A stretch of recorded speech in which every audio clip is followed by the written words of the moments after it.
Hello, everybody. Welcome to the UzChess Cup 2025 here in Tashkent, Uzbekistan. We have round 4 in progress. The players just started the game.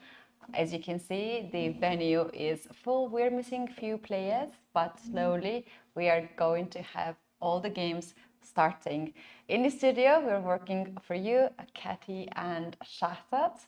Hello, how are you doing today? What is your expectations for the round 4?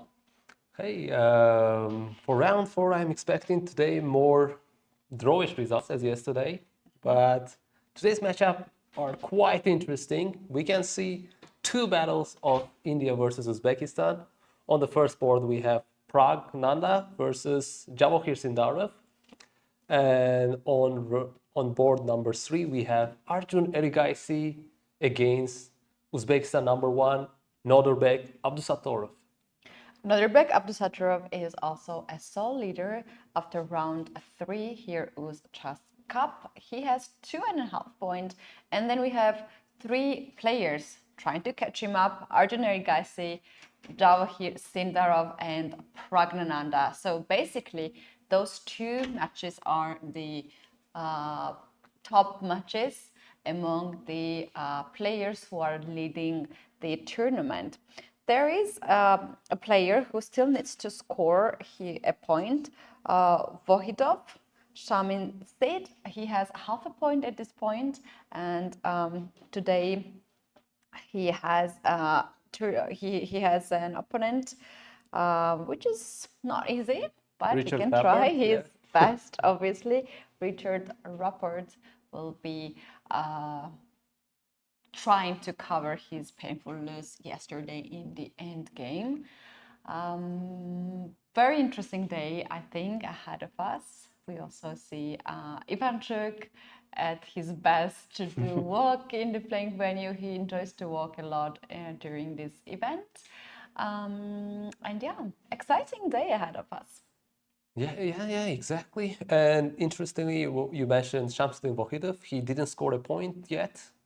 And the thing is, he's now playing with black colors. So which means today poses for him another challenge to score a point. Right. And they just started to play moves. At the beginning, as we were observing the video and also the digital board, they were not making moves. Richard Rapport took some time to make his move, and now I see that his time is 1 hour and 25 minutes. So 5 minutes. Yeah, I guess he was a little bit late as He well. was a bit late, and then he also spent some time to settle down. Yes. Yeah. Anyhow, we see Prague walking already from the first 5 minutes. Yeah.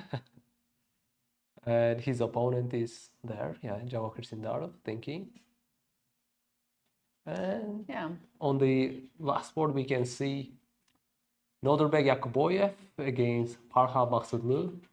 They both had an interesting game yesterday. Yeah, especially Maghsoodloo, where they went for repetition like 3 times, 3 different times, 3 different situations. And at the end, at the 4th time, maybe we expected we would see it, but no, Parham again went with deviation, and we saw king versus king at the end, the perfect draw, we call it. Exactly, yeah. We had him at the interview yesterday, and his spirit is amazing. He wants to fight in every single game, and he promised us to be fighting in every single matchups that he will having, and also quite interesting opening choices. Will be something that we are expecting from him too. The time control is a standard time control, 90 minutes for 40 moves with 30 seconds increment for each move. And after 40 moves, the players will get extra half an hour on the clock, which is quite standard time control, and it should be equal as any other tournament, which is part of FIDE circuit.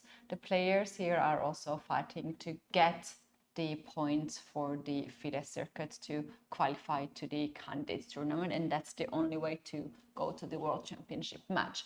Although we do have here 3 tournaments in this venue, the Masters, Challengers and Futures, only the Masters have this time control. In the Challengers and in the Futures tournament, we don't have extra time increment.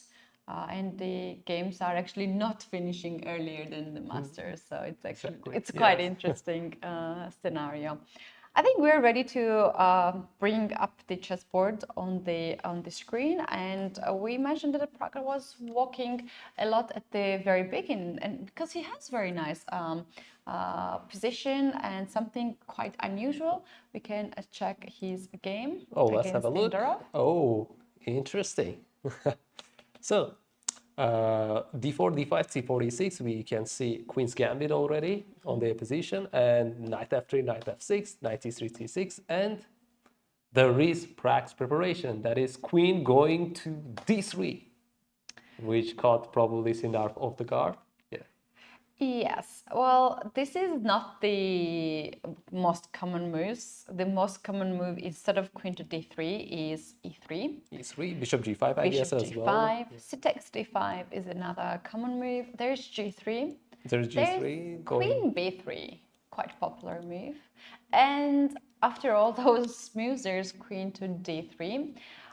It is a Slav defense type of position, and now the question is why Pragg decided to develop the queen at the very beginning of the game, and what is the idea of queen d3? His main idea is to push pawn e4, and right now in case of d takes c4 we can see even queen takes c4, and after b5 going back to queen d3. It is getting the center and maintaining the center.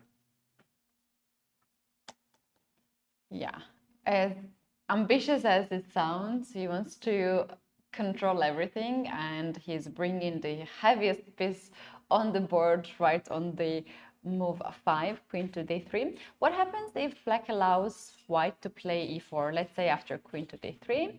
Bishop e7, I guess, yeah, bishop the e7. natural move, and white pushes to e4. We can see, I mean, d takes c4 we earlier explored, but that's still an option. But if d takes e4, there's knight e4, and white pieces look quite nice in the center of the board.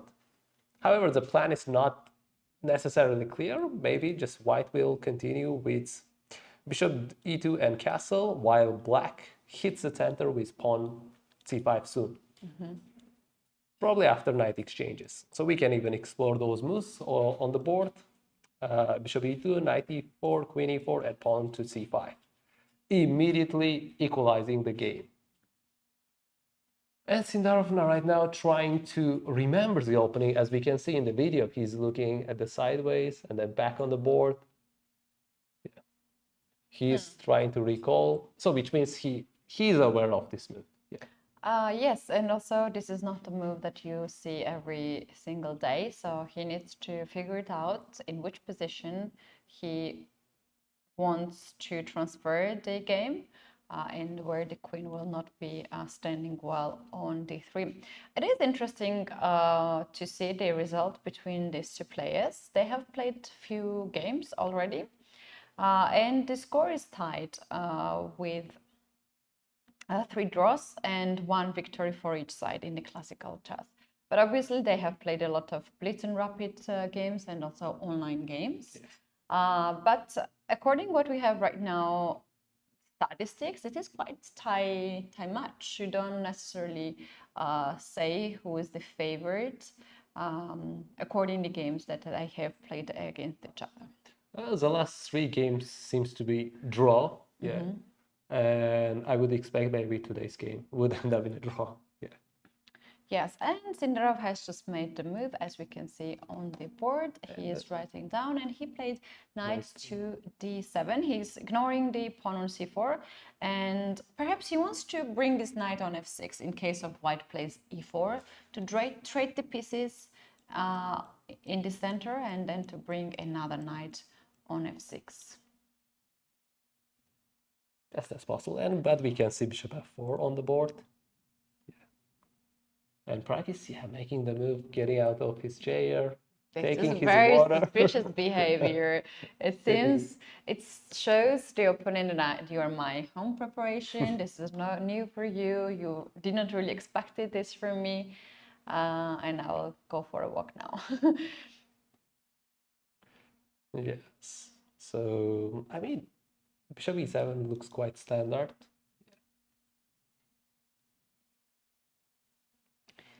And we might have e4 next move because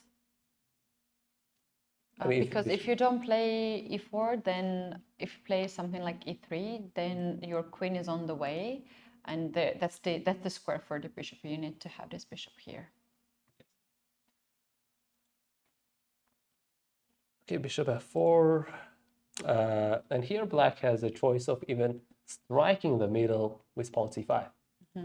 Again, that reminds me of the first game, Yakubboev Nodirbek against Arjun Erigaisi. Although that was a perfect centralized pawns, it's just a little bit sideways, which means looks like a Tarrasch system. Yeah, but seems like an option to play. But of course, the risk involves with c5 move is that black is accepting to have isolated pawn. Yeah, to me it looks a bit how to say artificial move, because first you play c6, now you play c5, then you played knight d7, Yes. then you play c5 again. Like when you play c5, you want this knight to be on c6, and on top of that, after c5, you also give up b5 square. Yes. And the c7 looks very scary. This is some kind of flashbacks from the Jabava London positions. You don't want to play pawn c5 because you are giving up the control over b5 square. Yeah, but the thing is, after d takes c4, you're hitting the queen, one stakes. And interesting things can unfold. That is knight b6 hitting the queen and going to d5, protecting c7. And hitting that bishop on f4. So this is kind of the ideal sequence if black decides to go for c5, a dangerous game. However, the most natural move would be, I would say, going to bishop e7. Yeah, going for bishop to e7. And as we said here, white has to think of something like e4, otherwise e3 would be a little bit passive, artificial, yes. And here after e4, you can just take, and even here you can take the knight and play something like c5, or maybe even to play c5. Maybe knight f6 maybe first and then c5. Knight f6, yeah. But there is an interesting in between, like bishop b4 checks exist to hit white's king, which is slightly uncomfortable, but which means you have to get back one of your pieces as well as white. So I mean, here black has several choices, just castle as well, or just here maybe not take, not let him kind of get that d3 square easily, just go castle immediately. And that's where white ends up just playing bishop on e2.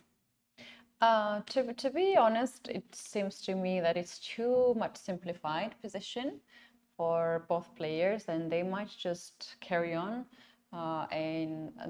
without d4, without to open up the center. Yeah. And one more thing I want to add, that if black doesn't take the knight, like castle, let's say, white can decide to move the knight to c3. And when that c5 eventually happens, black has a chance of, okay, it doesn't really work, I guess, maybe just avoiding with this pawn push. But it turns out on this sequence, there is an interesting move of c4, immediately hitting the queen. But usually this system gets white the center in a more nice way, especially on that fianchetto system. Yeah. Very interesting. Maybe you can go forward and check it out. Next game, Richard Rapport, who plays against Vakhidov. And I did notice one thing earlier in their game. We can see the inverted game of Abdusattorov against Richard Rapport yesterday. It's just right now white is playing with one extra tempo, and white didn't play d3, or in in the yesterday's games, d6, yeah. So, and here queen c2 was decided to play by Richard Rapport, which is, no, not the natural, not the move you expect, you know. It's gonna be either kind of castle, that's more like the expected move, or there is a trick of even going for the sacrifice with knight e5. If take, you take, if takes, you can decide between pawns, but it would be better to take this so that white's attack is not aggressive, because if you take with b takes c3, it's immediately hitting your knight and a rook, although you can protect it, and there is definitely some compensation for the pawn. Although black has double pawns, and down a pawn, those bishop pair and fast development compensates for it. And another way to respond that would be d takes c3 after queen d1, king d1, bishop f2. More or less, black got the pawn back, but the thing is, the forced move calculation would continue with rook f1, skewering both bishop and a pawn. After bishop c5, rook f7, bishop d6, it goes a little bit in depth, and that goes back to rook f3, take, rook here, and take. And that's, I would say, opposite colored bishop, all the white up a pawn. It looks a similar structure that was played between Yakubboev, Nodirbek, and Praggnanandhaa yesterday. Yeah, it looks like that. Yeah. So, but we have seen queen c2, an interesting decision by Richard Rapport, and black responded with knight db4, queen a4, and bishop d7. Yeah, this queen is provoking the black's pieces, but I don't know, is it bad provocation for black? Because all the pieces are well developed and white's queen is still on chase. Yeah, I want to play knight d4 next move. Yes, exactly. I'm not sure if those queen moves were necessary. Yeah, but that knight b4 comes back to knight c6 anyways in the longer turn. Like here, queen b3 doesn't look ideal because, again, there is a chase with bishop e6. So I would expect the move of either queen going back to d1 or leaving it, because the threat is not there except just knight to d4. So you can just castle as white, and when knight b4, you can respond with getting back to queen to d1. So yeah, eventually knight going back to c6, and the only development black did would be bishop e7. But yeah, more or less that knight on d5 is exchanging with knight on f3, I would say. Yeah. But yeah, we can say take, knight c6, and white position looks quite normal, typical. Yeah, there isn't huge change in the game, but bishop is on f3 means there is possibility of bishop h3 for black to make. Relatively equal. Yeah, we're starting a little bit slow today. I see that we don't have any crazy opening surprises or something new. But that's also the reasoning of that is that the tournament is going to get a serious phase already, and no players want to risk too much, perhaps. To give up the points. We can go forward and check it out. Erigaisi against Abdusattorov. This is another key game of today. We have classical Spanish variation, and Nodirbek went for Berlin. You can see knight f6, d3, bishop c5, c3, castle, rook e8. I guess they are still on the main line, main moves, bishop g5, h6, bishop h4. And here, interestingly, Erigaisi thought for 4 minutes to make the decision of bishop h4. What do you think? Is he kind of thinking as a middle game, or is he trying to recall the opening and the ideas? Yeah, there are like different type of setups here, and he just wants to, just think which side is best for him. And then I don't think that he is confused in the opening. I think he's just trying to choose out of all these options that he has. Like, he can also play bishop e3 in this position and try to open up the f-file. If you do so, then I have also bishop. With black immediately getting the center. it looks nice from black side, and I guess bishop h4 was maybe the only decision that would kind of hold, yeah, like slight advantage out of opening for white.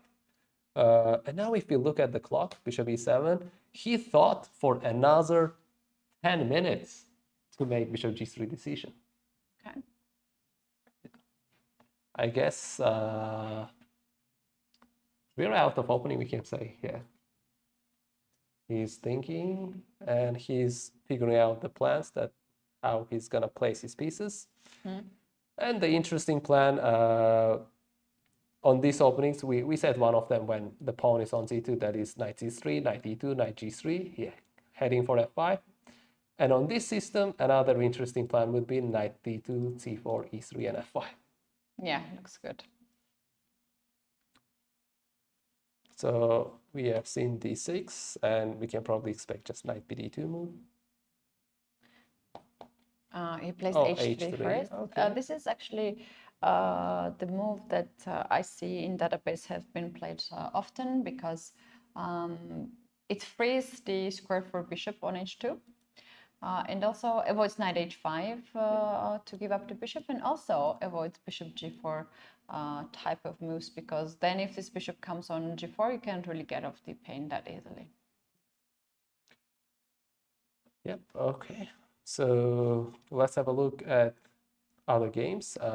We have on the fourth board Aravindh playing against Jan Nepomniachtchi, and we have this interesting opening here. The rook is on b7. Look at that. How did it end up like that? To me, it looks like there was some Sicilian Sveshnikov variation based on the structure I can see. Well, let's go back. e4, c5, knight f3, d6, Sicilian, d4 takes, knight f6, knight c3, a6, h3, e5. Do we call this Najdorf or do we call this Sveshnikov? Najdorf. Najdorf. Yes. I see. So whenever I see e5, I just call it Sveshnikov usually. So knight going back to e2, h5, g3, bishop e7, bishop g2, b5. And okay, so both players are thinking, and that was Jan's decision to go for this variation, and knight d5, queen takes d5, rook a7, bishop e3, rook b7. And looking at Jan's time, it is close to 1 hour and 30 minutes. I think he's within his own preparation so far. Although kind of engine favors white, but we do know grandmasters kind of go deeper than that, and they use that supercomputers we don't have access, and they know deeper things than what it looks on the surface. Yeah, it's not too much of advantage to white side. So basically here in Sicilian, usually white has a computer's blessing, but we know that it's quite double-edged position. So I think he's quite comfortable to play this one. Perhaps he was expected this because he made very fast moves and the fast decisions. Yeah, I remember I was looking also at these openings, and I was wondering why rook to b7, which is actually the main move, and why not to, for instance, to have something like rook to d7, which looks at the beginning more natural. But in that case, if rook goes there, it leaves the room for bishop b7. Yeah, it's not bad. But here's the thing, that this rook might not be so well placed. Like after white goes queen to d2, because this queen will be anyway hanging, bishop goes on b7. And I guess if you cannot push d5 pawn, your rook will be just doing nothing. Yes. And to stop that happening, you can play either knight to c3, or you can also do long castle in that position. Yes. Yeah. And that's why I guess rook b7 was the move that defends against the attack. And it's an interesting placement right now, because in some systems you place your rooks on b8 and c8, queen on a5, and keep your pawn pushing. And here, Jan's decision is to leave the rook on b7, so that if any long castles, that b4 actions happen. It's not rook on b8 but b7, but more or less doing the same function. Yeah, here basically Black wants to develop the knight as fast as possible on d7, and if rook goes on d7, you are taking away this Yes. square from the knight. So this knight goes on d7, knight b6, knight c4 is one option. You can also do knight d7, knight to c5 in some of the variations, and that's why the rook b7 looks very And it also strange. protects the pawn on b5, which means Exactly. yeah, in case of long castle or in case can of black start a5, a5 a4, move. yeah. Yes. Yeah. Okay, so we have seen queen d2 move by Aravindh, and yeah, Jan immediately responds with knight to d7. He doesn't think much. And we saw knight to c3. Let's see how fast Jan would respond to this move. He's looking to the side. It's as if like he's remembering, recalling the move, double checking that. Okay, sitting closer to the board, and now in a more deeper consideration of which move to go with. Yeah, he can play knight to b6 in this position. So we can Bishop expect e6. b3 move on knight to b6, stopping knight c4 move, which is gonna hit queen and a bishop. Yes, knight b6 is one of the idea. Another one would be knight to just go into f6, keeping things simple. And then, yeah, developing bishop to e6.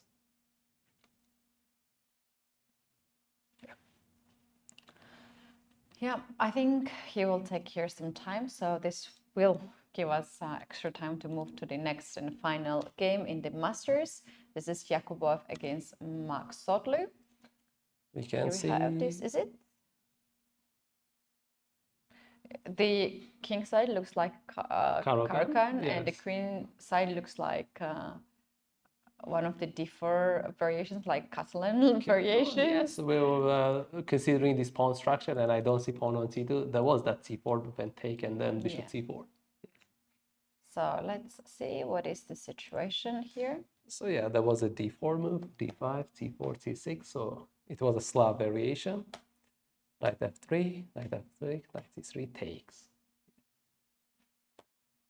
a4, bishop f5, knight e5. So far, I guess both sides are following the main line, knight bd7, and knight takes c4, knight b6, knight e5, a5, h4, e6, f3, h6, e4. I guess this is so far theory. Bishop h7, bishop e3, knight fd7, knight takes d7, knight takes d7. Okay, here both players started thinking. It was by Nodirbek Yakubboev. It was thought over 4 minutes to make decision of knight takes d7. And I would say yes, he had a choice of not exchanging as well, because there is a square you can get back with the knight, and that is knight to d3. Yeah, and knight d3 is actually the most played move in this opening, according to the statistics that we have. White keeps this knight here, and for instance, after bishop to d6, yeah, white goes with bishop to f2 to avoid the check. And on castle, we could have seen some kind of wild game on this board as well. Yeah, g4 is one of the ways that white can proceed this position. Something like bishop e2, queen to b3. Yeah, maybe just g5 next. And the g5. Just more in a simple way, hitting that squares. Yeah, and even giving a pawn for that momentum is totally fine, I would say.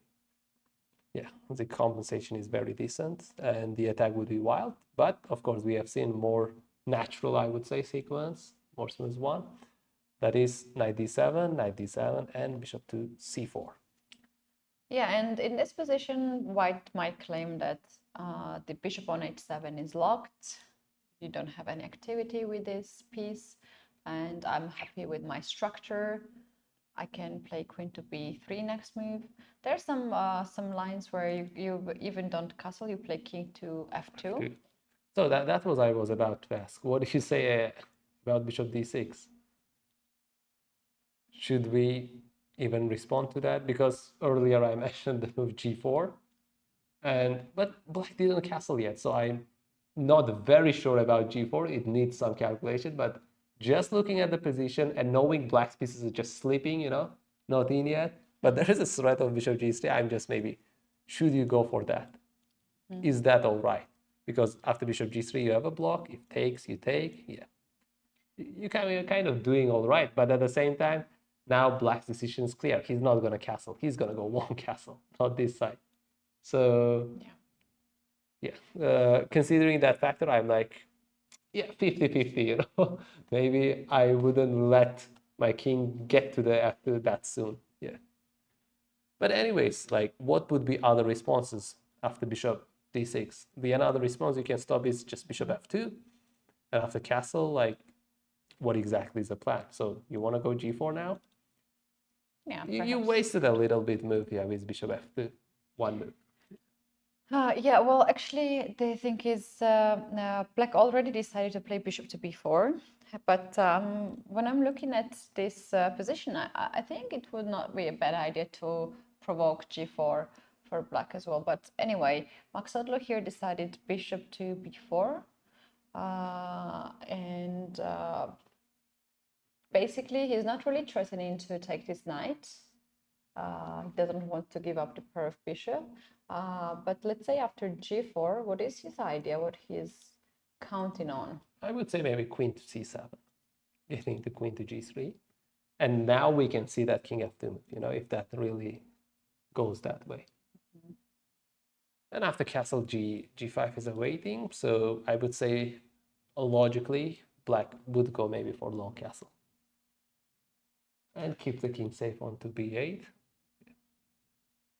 And maybe there is more or less some strike with rook a, f8, h8 and getting to f5 square. Although that gives up the pawn, but you're hitting e4 pawn as well, So there are some calculations to exist for counterattack. It's a double-edged position. I think if I could choose, I would choose white side because of the activity of pieces, something like rook to c1, with ideas knight b5 and stuff. This is just, I think, matter of the taste. You have these ideas to attack both kings, and they are quite exposed, and this can lead us to complications. And you know what? This bishop to b4 actually kind of indicates to me that he might want to castle on the long side. Yes. Because when you have a bishop on b4, you are stopping the queenside attack with this one because you have a very nice outpost. Closing any possibility of striking. Although, yeah, it wasn't possible, and maybe with knight a2, bishop d2 in case. Yeah, that ideas do exist. So on this game, we can see bishop b4, and Yakubboev is considering the moves. He's in a thought process, and so far, I would say his time is 1 hour and 14 minutes, just 10 minutes less than Farhad Maghsoodloo. So, and he made the move. And the move is king to f2. King to f2. Immediately. Yeah. Looks nice move. King to f2. I think we're gonna have something like queen c7 or queen e7 and long castle here. We might have this position that we were analyzing earlier. I wouldn't say maybe now black would be willing to go queen to c7 because queen would be less active compared to e7. I mean, queen to c7 goal was to get the queen to g3, and we know that right now if he goes to queen to c7, the goal is not much clear because it's already taken away. So you can now switch the sides. Yeah, switch to e7. Yes. Keep the queen in the center where the white king is actually located. And black's plan we already explored. It's going to be long castle, maybe getting king to safety one more to the b8 square, and eventually striking that f5. The good thing with not playing g4 is when f5, maybe more or less there is avoiding that with pawn e5, but that would be comes at the cost of giving up d5 square. And depends on the calculations, there is a possibility of pawn push to f4. Right. Yeah, Parham is one of my favorite person to interview because he's very open. He's very honest, and he tells what we want to hear. And yesterday, when he was talking about his position, he said, "I was feeling that I had I had good position, and look how I treated my pieces." And it was so nice way to see how his thinking processes, like he's taking the pieces so like organic and like his own thing. That's very nice to hear.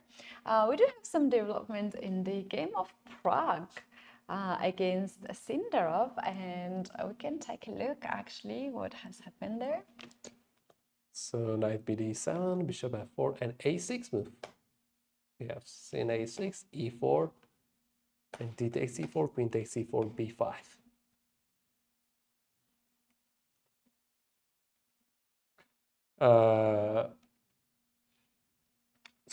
Katie, I have a question for you. Yeah.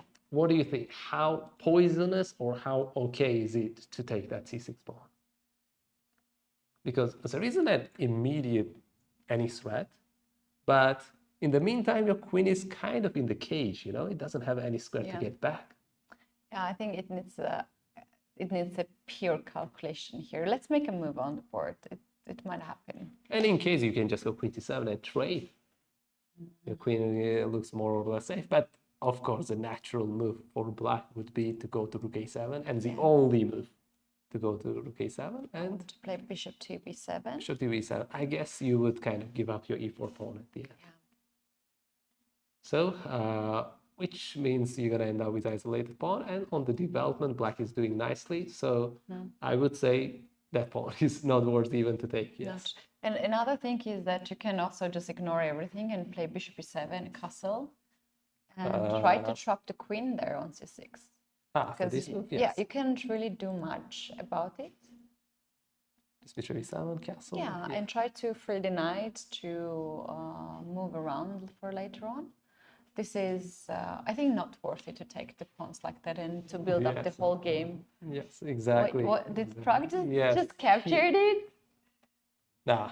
I mean, he just went away to queen. Yeah, he might play a move like queen e2 to stop the bishop moving, but he will not to take the pawn on c6. The idea would be already, it's very much clear, once he plays on queen e2, he would develop his bishop through fianchetto. That's what I'm expecting him to do. Yeah. Another thing is that if you play queen to b3, I think you would also face b4 right away, and the pawn on e4 is hanging. Yes. Although b4 wouldn't be the ideal move, because after knight a4 takes, white has a momentum in the development, so he can develop his bishop, or even he can go strike two pieces at once. And now you can take on c6. Yes. Yeah. And maybe queen c2 wouldn't be the ideal start. But the thing is, we know knight on e4 is kind of exposed. You can develop anytime. Yeah, but like, to be honest, when you're calculating this kind of moves, you don't really go too deep here. When you see that you have another options, why to complicate so much the position, unless you have you have analyzed at home, right? Yes. Like, you can also do just queen to d3 there and make sure that your pawn is not hanging on e4. Just queen to e2 is the ideal one. Yeah. I don't think queen e2 is ideal. No, because it stops the bishop and it looks so unnatural. Queen d3 to me faces c5, you know. Yeah. And your queen is just not the kind of the square you want it to be, because the bishop, there is a way. And the thing is, I'm more like a fianchetto player, you know. I play kind of English opening mostly, and this black Sicilian or sometimes modern. So this looks to be natural development to the kind of fianchetto. Fianchetto bishops are so dangerous. I was working some years at the television, and people were playing a lot of chess during the breaks. Chess is a very popular game to play in Georgia, and we had this chess set in the living room in the office, and two people started to play, and they knew only the pieces, nothing more. And then one person, he watched the videos on YouTube, and he's got some ideas, and started to fianchetto the bishop on b2, b3, bishop b2. And the result was that he was checkmated on g7. Oh. So then the opponent found it out. Then he also started to fianchetto the bishop on b7 and started to attack on g2 as well. So after some times, after like 3 months or so of this intense play every day, they both had 4 fianchetto bishops and fighting. No, how it's four fianchetto bishops? They had like b2, g2, g7, and they were like... No, they would be pointing at each other, so they would be knights blocking on c3, c6. Yes, it was amazing how they came up out of nothing. They just built this kind of development on the board. And it was so funny for me to see how the way of the thinking. But the truth is that fianchetto bishops are really powerful. Yes, yeah. In a lot of positions. You know, when I even kind of explain to my students, I wouldn't say it's a bishop, I would say it's a sniper. Yeah. It's gonna be kind of hitting from far. It is. I do honestly like bishop on d3 when I play with white pieces, because I like to target the h7 square like that. The Greek gift never goes wrong. Yes. But you place the bishop on b1, you mean? I just have on d3 and I'm waiting the moment. d3 definitely now. Yeah, I've never done Greek gift yet, but I'm waiting for the moment of my life. Yeah. Well, bishop to queen to e2. Well, Praggnanandhaa played queen to d3, and then he played queen to e2. I think he came up with this idea to develop the bishop on g2, and he's very comfortable with it. Before is the move that we have received, on the right? board, yes. And I guess knight a4 we can expect. And just one more thing I wanted to add. We have seen even at the top level that e4, e5, and queen e2 move as well. Yeah. So which means you want to develop your bishop on g2. Yeah, fianchetto. We also have king e2. Oh. We also have all kind of things. We do have a poll going on in our chat, on YouTube chat. Guys, greetings to you. And the question is, who do you think gonna win today? Is it Arjun? Is it Abdusattorov? Or it will be a draw? I already voted from our site. For a draw, actually, because of the without asking you, I don't know, I just clicked it was too late. Maybe we can take a look how the game is progressing here. So the game between Arjun Erigaisi and Nodirbek Abdusattorov, we have seen that bishop g3 move, that's where we stopped, and h3, bishop d7, knight bd2, knight h5, bishop h2.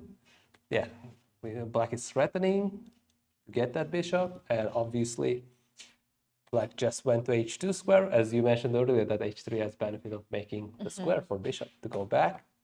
And we have seen knight takes g5, and I don't know what computer is thinking. There is queen g5 mentioned as a mistake, but knight f3, queen f6.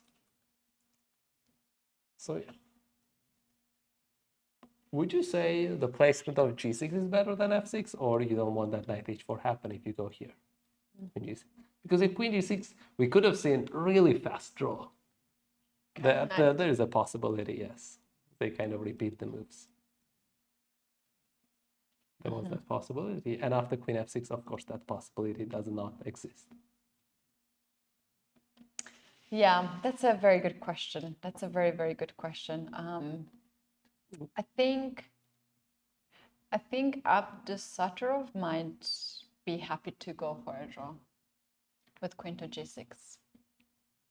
It depends, you know, he's not the type of a player who is kind of happy with a draw, you know. He plays but the thing is that he's with black pieces, and he had really, really difficult 2 rounds at the beginning. So maybe he just wants to take the white pieces for tomorrow. That's my opinion about it. Yeah, that could be possible. So what he calculated that didn't fit to his let's say ideal continuation of the game. What was wrong with queen to g6? Because it seems like you are still on the file. You are still threatening. Bishop h3. Yeah, I mean, of course, yes. All those things, I would say maybe knight f4 as well, yeah. Bishop h3, knight f4. It's really kind of aggressive. It's on the right spot. Although queen f6 is still, you are on the right spot, you're not that far, but queen g6 would be looking more ideal compared to queen to f6, because your queen would be doing some function. And the function of the queen is right now probably, if knight f4, bishop f4 happens, you can just take back the queen, more or less. Yeah. Yeah, that's true. Let's also take a look at the time. Time difference. Situation, because it seems like he was expecting this happening, and time is on his side. Extra 25 minutes, 26 minutes.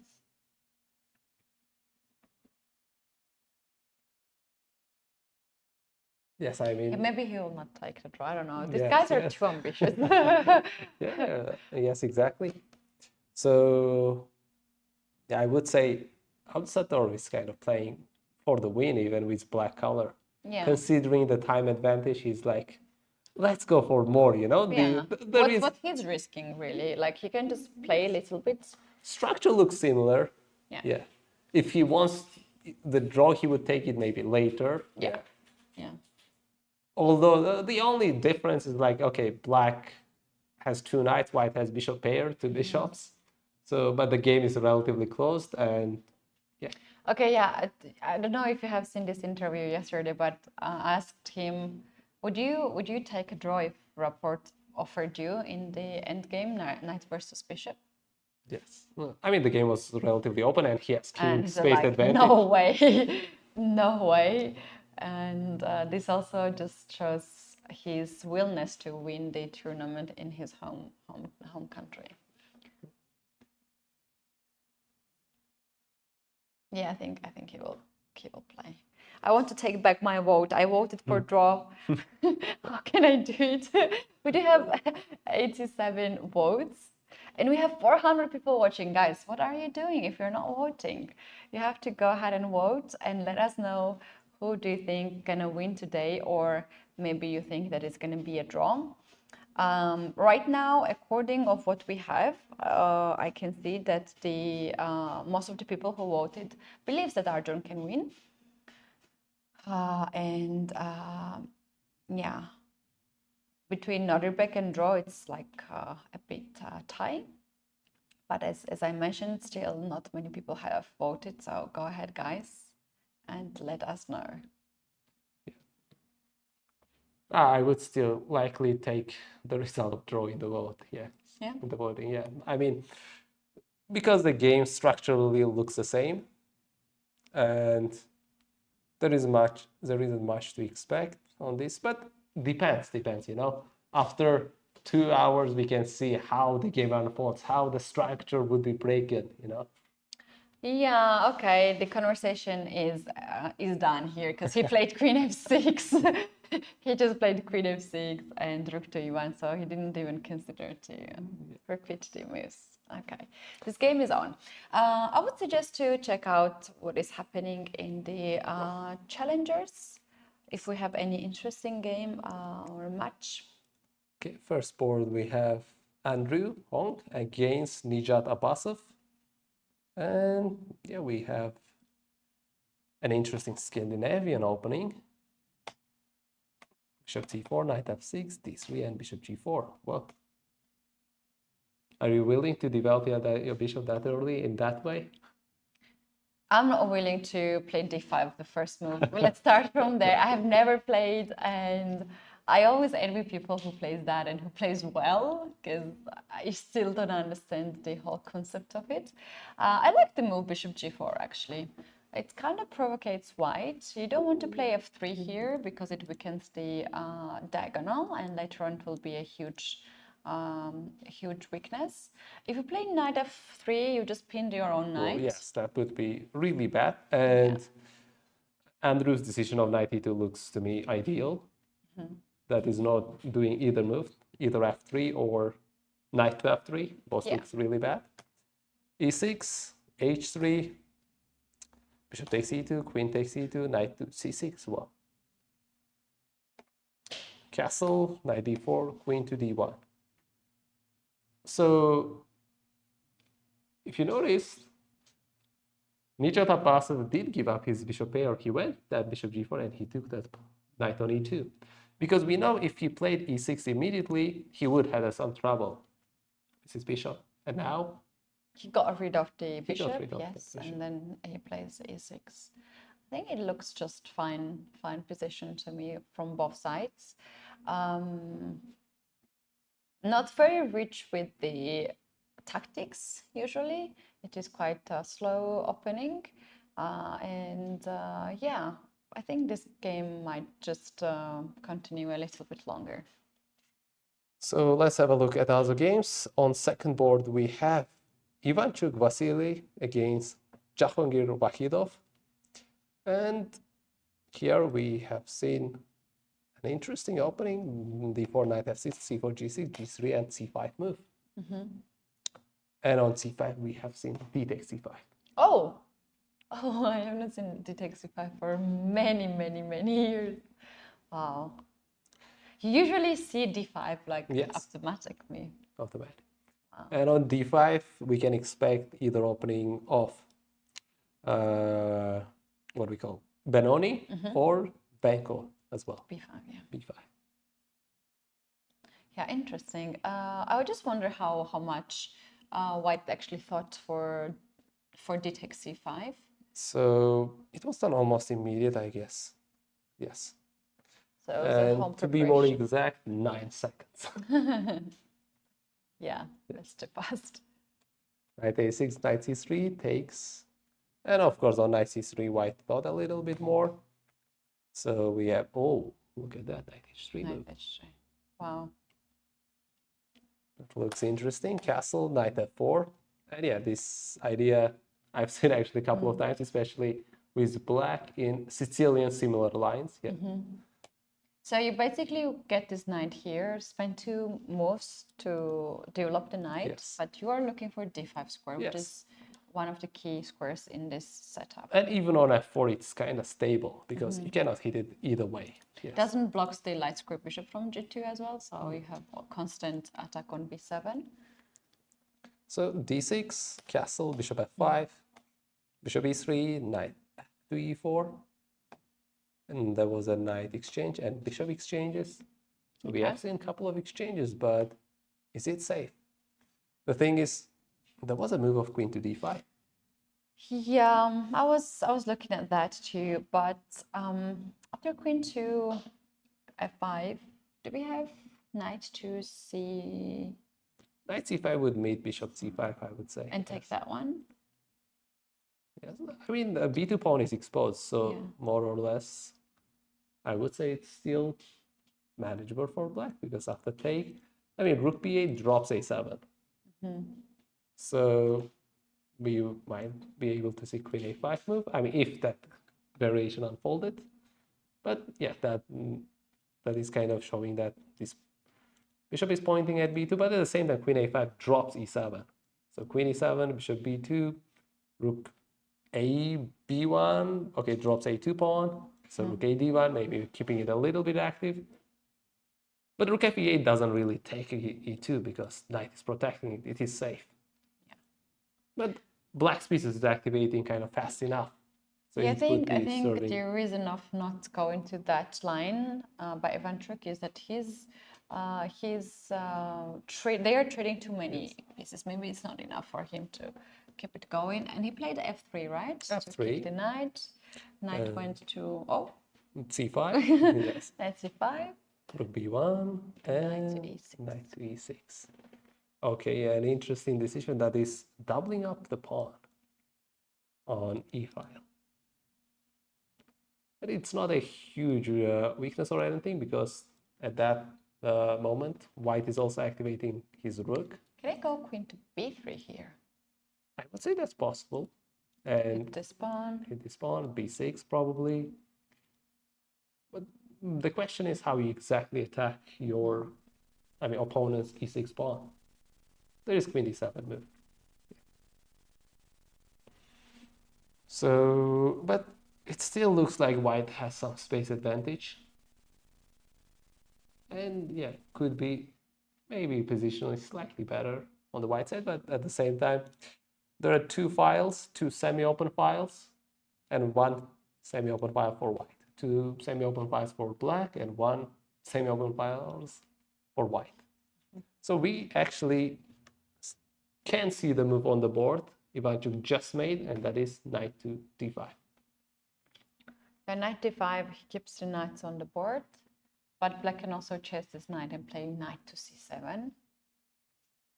Yes, interesting. Yeah. And then even trigger exchange in case next move is pawn e6. We can see. Okay. Yeah, knight c7 is already on the board. Yeah. And b3 has been played. b3. Would that be forcing e6 and hitting that knight? Because the thing is, if knight goes back to f4, there is a way to push that pawn. It's pawn to d5. If c takes d5, you push pawn e5 and then take that with a great kind of... Now, I would be kind of voting for kind of black. His position would be better because he would be getting the space advantage. Yeah, it might just turn the table if the things go this way. After b3, black is thinking. In the challengers tournament, we do have 3 people sharing the first place, unlike the masters where we have only 1 player, and those players are Nicholas Theodorou from Greece. We do have Andrew Hung from US, and we do have Mukhittin Madamino from Uzbekistan, and they all have 2.5 points after round 3. Yeah, very, very sharp games in the challengers, I think. On the other boards as well, quite interesting situation. Maybe we can take a look at the maybe Nicholas Theodorou against Mukhittin Madamino, because they are leaders. Yes. And let's have a look from the beginning how the game unfolded. And okay, today a lot of games that is Queen's Gambit style, you know. Takes, bishop f4, c6, e3. Okay, we have seen bishop f5 and knight e2 move. Queen b6, queen d2, knight e4.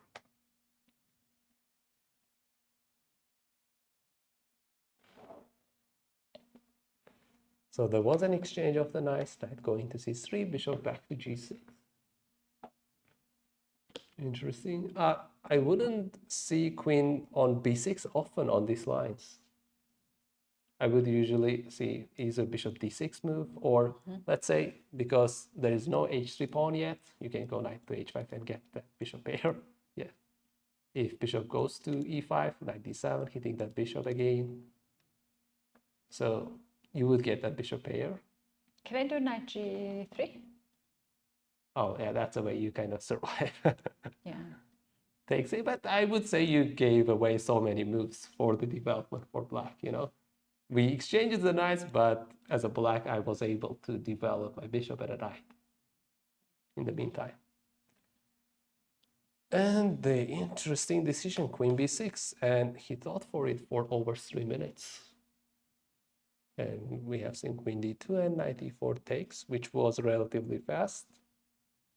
Takes back, bishop g6, h4. And both sides are taking like equally.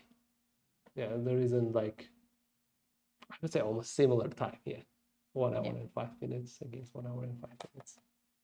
Yeah. And okay, knight bd7, another interesting decision. Not sure how accurate that was, because white's plan was to push h5. And maybe you respond that with pawn h5, which looks the first move that you consider. Yeah.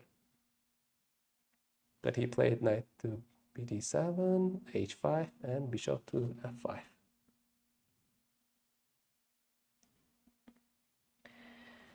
Yeah, and it is now white's move. White has a slight advantage according to the engine on the board, and the move that is suggested is bishop to D3 or either H6, I guess. Yeah.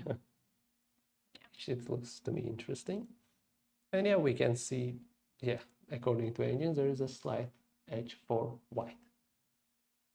yeah, and also like if you play something like bishop to e2, just quite with what has a slightly advantage of the space on the king side. Yes, yeah, I agree. Yeah. Okay, so let's have a look one more game, and after that we're gonna take a quick break. Yeah.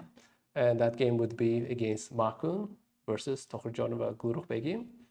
And okay, I was about to say, did we see another Queen's Gambit or Slav variation? But it was played with e4. c6, d4, d5, e5, bishop f5. So we have seen Karokan. h4, h5, bishop d3. There was an exchange of the bishops. Queen a5 check, knight bd2, d6. Two knight development on the second rank. c3. I mean, relatively closed game. And we can see that c5 move that was really decent by Glurukhbegim Tokhorjanova. And yeah, the idea is very clear. You want to develop and get your knight on c6. Knight f3, takes, knight to c6, castle, knight to f5, hitting that d4 pawn, bishop g5, bishop e7, takes. Relatively equal game, I would say.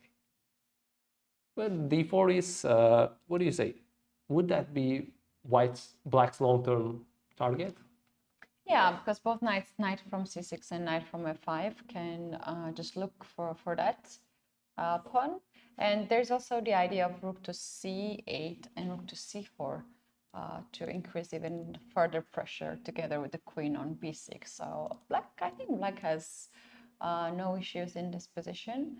And black can control the queen side, whereas the white has actually not too much of power on the king side, right? You are missing the light square bishop to have any attack.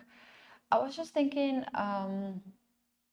how white should proceed in this position. Maybe something like knight to f4 to provocate g6. I wouldn't say knight to f4 because you're weakening your d4 pawn at the same time, and black didn't castle yet. So we have seen queen d2 move. Queen d2, yeah. Yeah, but in case of knight f4, black didn't castle yet, and he wouldn't castle next move, you know.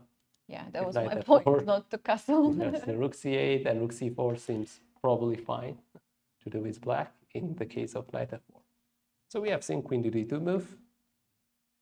Yeah, the game. It's also fine move. Somehow targeting g5 square. Yeah, avoiding rook to c8 to be with a threat. So now you can play also rook to f to c1 to counter attack on the c file. Possible. As you said about kind of knight f4, it came to my mind maybe black can hit that h4 pawn as well with knight to g6. Stealing the ideas from opponent. Yes. Yeah, why not? And then once g3, remaneuver his pieces. Yes. Yeah, I would say it's not too much of the sharp position. They will just move around with the pieces, but it seems relatively just equal position. I think we can take our first break because the games are slowly progressing also in the Masters, and by the time we're back we're gonna have a lot to cover. So guys, please make sure that you vote in our poll. Let us know who do you think can win today, and we'll be back soon. So see you in a few minutes.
Welcome back, everyone. This is round 4 at UzChess Cup 2025. Katy and Shak in the studio.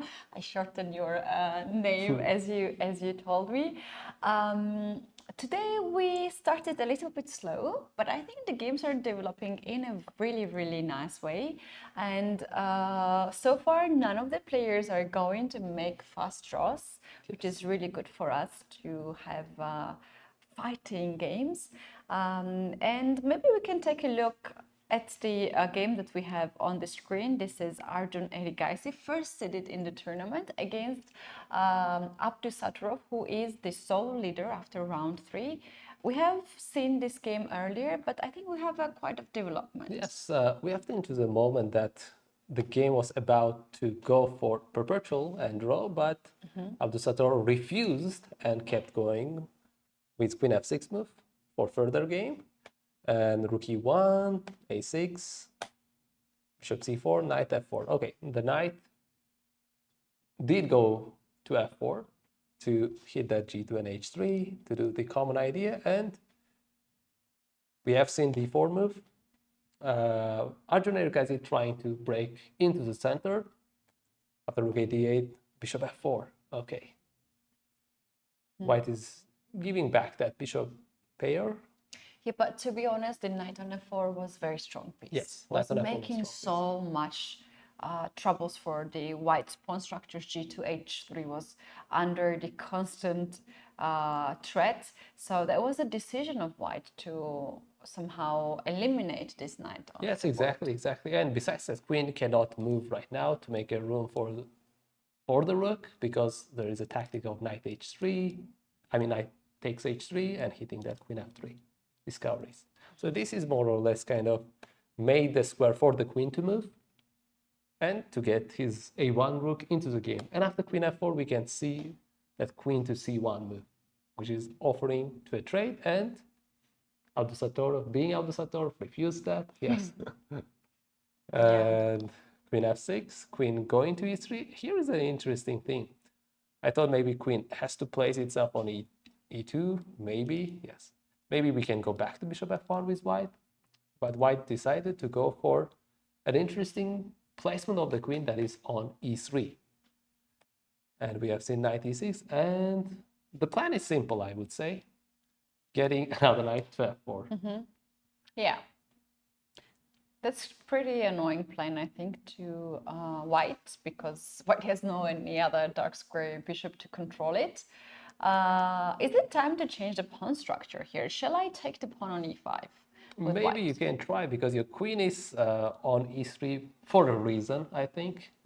And Erigaisi probably thinking for that d takes e5 move, and after take, maybe getting the queen to c5, hitting that c7 and e5 at the same time. Yeah. And the only way to defend them? To get the knight back? To c6. Knight to 6. Yeah, that can be a small victory for white to get this knight back on c6, and now you can play rook to d1, try to double the rooks on the d file if possible. And white is kind of active in this position. I like that. Ideally, the knight would move around to go somewhere like h2, f1, e3, and to look for also d5 square. But that's quite a long of a rotation of the knight, and maybe it's there's no time for that. But if the position is settled, one might also have some ideas of his own. Yeah, pawn structure looks still kind of close to similar, and I would say the game is still equal. But yeah, black's position seems he has done some progress in the game already. Yeah, we don't often see black is kind of pushing for the win, especially out of opening. But here, Abdusattorov is doing those actions. Yeah. Right. Probably some queen g6 can come into the game as well. Yeah. But let's see how. Okay, Arjun decided to go simple, just back to bishop f1. Earlier, I wanted to mention one thing with queen f6, and I think right now it's a high time to say the difference between queen g6 was like queen g6 was pointing at the king, but queen f6 is also serving one action, that is getting off the way of the pawn of g7 so that you can push g5, g4. Yeah, that's the thing, and maybe White's decision, Arjun's decision to bring the bishop back to the king side is that to stop Black's activity here on the king side, and also to play something like g3, to stop knight getting on f4, to have the bishop on f1.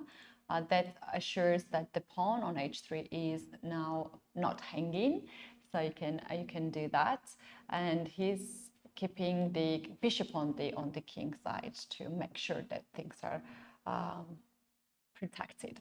About the time situation. Okay, Abdusattorov made the move, and he went to knight to g6 immediately, getting that knight to f4. Yeah, about the time situation, we had here a big time advantage for Abdusattorov, like 25, 26 minutes. Now it's still the advantage, but it decreased a little bit. So Arjun started to play a bit faster. But also knowing him, he's quite fast player, so it will not be an issue for him to play on the low time. However, yesterday, Abdusattorov versus Rapport. If Rapport had extra 30 minutes on the clock, he would find out the idea. He had no time on the clock, and that's why he could not really think of all the danger that Abdusattorov created. Yes, exactly. So right now, I mean, in that time trouble situation, that time difference, even that is just 5 minutes or 10 minutes, makes a huge difference. Exactly, it makes huge difference. Let's go back to the game of Prague against Sindarov. This is another key point of the leaders, and they have not disappointed us. This game, starting from the move 3 or 4, was already very interesting and intrigue for us. Last time we checked, this one was queen e2, and after that we can see that few moves has been played, and we see Prague very much focused. His opponent is missing, but he's trying to figure it out his position. Yes, the engine favors White's position a lot more for some reason, and the thing is, we can see that White is pawn ahead, but that pawn is really much kind of weak pawn that Black would take back very soon in the game. But let's see how things unfolded, and we have seen at that moment when b4 happened on the board, knight a4, bishop b7, rook to c1, bishop e7, and knight went to d2, where Black decided to go for pawn c5. Yeah, this is the moment now or never, because if you allow White to play knight b3, these knights together with the rook will control the c5 square, and Black is having a really heavy position. White will finish the development on the king side, and the bishop on b7 is basically a very passive piece, and the pawn on c6 is a forever weakness. Yes, so push is simply not possible because of everything guarding that. However, because the king side didn't develop yet, and I guess there is a way to improve that bishop from a5, yes. So that will be another idea to consider. And even after bishop a6, it's not you taking the next move, it is you placing a bishop on b5, trapping the knight, because if that queen moving away and that exchange happens, your knight is simply, I wouldn't say trapped, but it's uncomfortable. It's kind of receiving some attacks. However, I just go queen to f3 in this position, and your e4 pawn is a bit exposed. Yes, there's a chance. You have to wait for bishop to go on. Yes, so Sindarov evaluated that position being not that ideal and decided to go for immediate c5. We can see the point, you're temporarily giving up the pawn and getting it back in the future. Yeah, the engine is not really liking this one, but it's like for the human's perspective, to allow White to block the pawn on c5, you don't really calculate that much. Yes. You just say like, okay, this is so bad for There me, isn't much and I play. have to play Yes. c5. Yeah. Knight to c5, takes, rook to c8. And yeah, the thing is, white can actually hold pawn advantage because of the pawn on a6 is a little bit weak. With pushing pawn to c6. If rook takes c6, rook takes c6, bishop takes c6, queen takes a6. There is e4 pawn is dropping, but I wouldn't say that taking would be ideal because your king is kind of exposed. I think you're losing the knight right away. Takes Oh the yes, knight even to queen c6. Yes, the Queen king is. c6. So yes, I guess you have to play a bit safe with black. Although queen d7 holds the attack to e4 pawn, but your king is so uncomfortable. No, neither side castled yet. Neither side. So we come to the current position. We have pawn on c5, and Prague is thinking to give up this pawn or not, right? On Yes. from c5.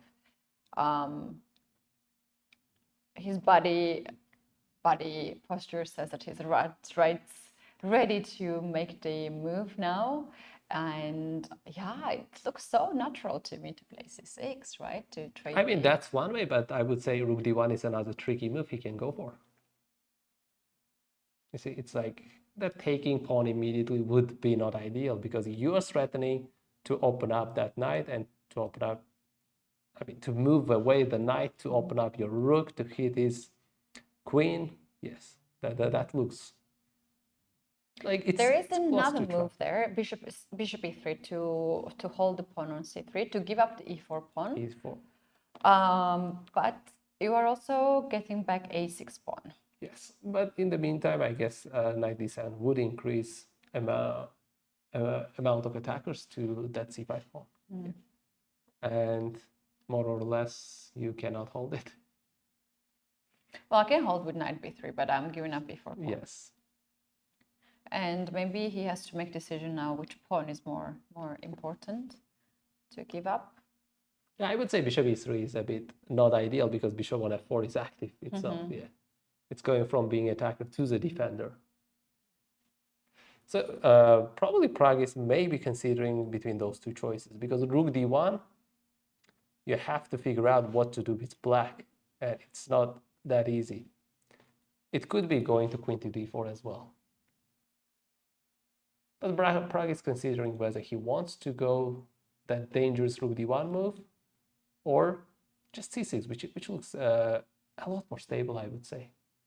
If rook takes, we have just explored this variation, although not that deep. Let's say there is queen d7 move, and black is threatening to take that pawn.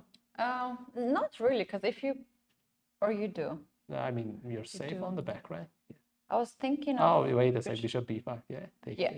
Maybe just castle first and then knight to e4, yes. So... yeah, I mean, the lines are very deep here. It's not clear with which decision white will go, but probably another idea would be just castle and go rook a8. So Prague is considering that. Okay, did he make it? No, he's still thinking. Maybe you can go full screen to check it out how he's thinking, what is the thinking process. He's ready to make the move. He's ready to make the move. Sindarov is walking very close. Okay. And we also have Ivanchuk observing the other games.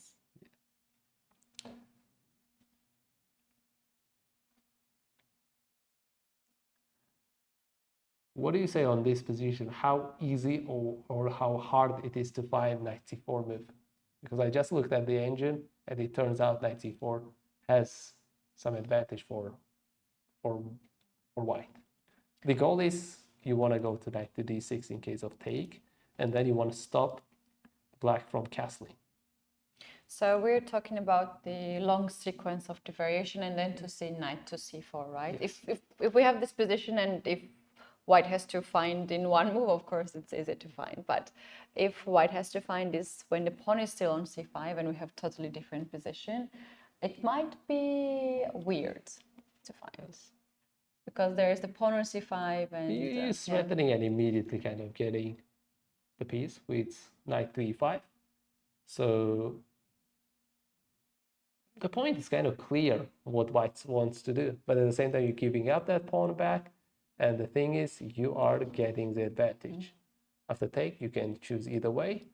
The goal is you didn't let black to castle. Yeah. My favorite question that people ask who don't know much about chess is how many moves can you calculate? Deeply. Yeah. Yes. This is my favorite question. Yeah, I mean, if it is one line, fourth line, you can go deep. Even like 20 moves wouldn't be that a lot, because you're thinking of one line, but we know it doesn't go one line. It's like a tree with branches, everything around. Yeah. So quite a lot of things, yes, to consider. Even sometimes you're going 5 moves deep, let's say, but you're going 5 moves deep to like 5 or 8 lines. You're already like, and but there are some studies. Yes. There are some studies which you can etudes which you can calculate up to 20 moves, and they're so beautiful. So those are the best things to work on your calculation. And Pragg goes bishop to e3, I guess. That's the bishop move. Yeah, bishop to e3. Bishop to e3, okay. Yeah. And computer gives a question mark. Yes. The reason being is his bishop is becoming from attacker bishop to defender bishop. Yeah. I mean, that gives some chances, counter chances for Javokhir Sindarov. But also from the perspective of Pragg, I understand this move, bishop to e3, because in the line of c6, you're trading too many pieces. And unless you're very precise and you see knight c4 from this position, which is so difficult, or you just want to keep the pawns on the board and thinking that, okay, I can give this pawn away anytime I want. I can push c6 anytime I want, so why not to hold the position yet? Let's take a look what happens to the most natural move, knight e4, if black decides to take. Knight e4, you mean? Let's take. We have not seen that one. Okay, so take would be met by take, and I guess queen g4, hitting, skewering the pawns and hitting on g7 as well. It looks bad immediately, yeah. It looks quite powerful, this queen g4 move. Yeah, so you are not getting pawn even back, it's like not even for a move, you just got it and you're giving it back, literally the next move, yeah. So yeah, knight e4 would be probably the last thing that Javokhir would make, yeah. Yeah. But the first thing to think, obviously, this is very natural, first candidate move. So the move that we have suggestion is knight to d7, right? To take the pawn on c5. Just go after the c5 pawn, and knight b3 is, I mean, it's what I'm thinking. Maybe here Pragg's thought process is to give up c6 now after knight d7. Right now? Yeah. Okay. Point being that when you take rook takes c6, rook takes c6, bishop takes c6, queen a6, and you don't have to worry about e4 pawn anymore. Yeah, it could be another point, yes. The thing is, black is still, I would say, ahead in development. Maybe here, after c6, you don't necessarily have to take that pawn. You can just go castle. Okay, yeah. If you don't castle, then I take the knight with the check.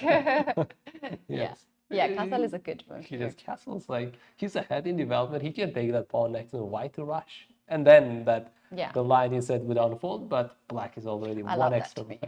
Yeah, you can't also develop your bishop. We can't move the queen.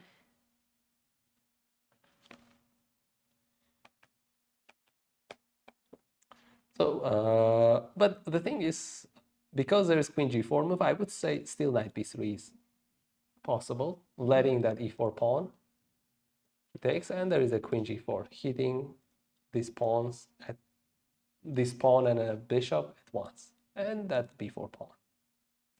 So bishop b7 would be met by queen b4.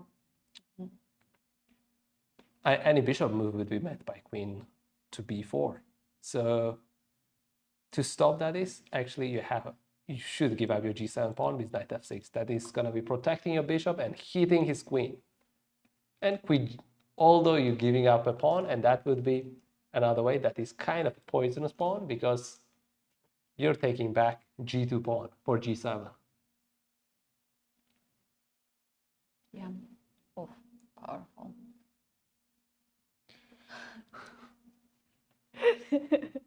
Yeah, I just kind of checking the chat messages. Shark. Somebody calling me shark or something? No. It was part of my imagination. Looks very close though. Yeah. It's Shah, Shah, yes. yeah. Not Shak. So, yeah. Bishop e3. I mean, it's still a complicated game. Not an easy decision could be made. But at most, I would say just black can ignore everything and just castle because c5 still under attack. I mean, knight d7 is possible next move as well. And right now, because there is a castle, knight e4 is even possible. Yeah.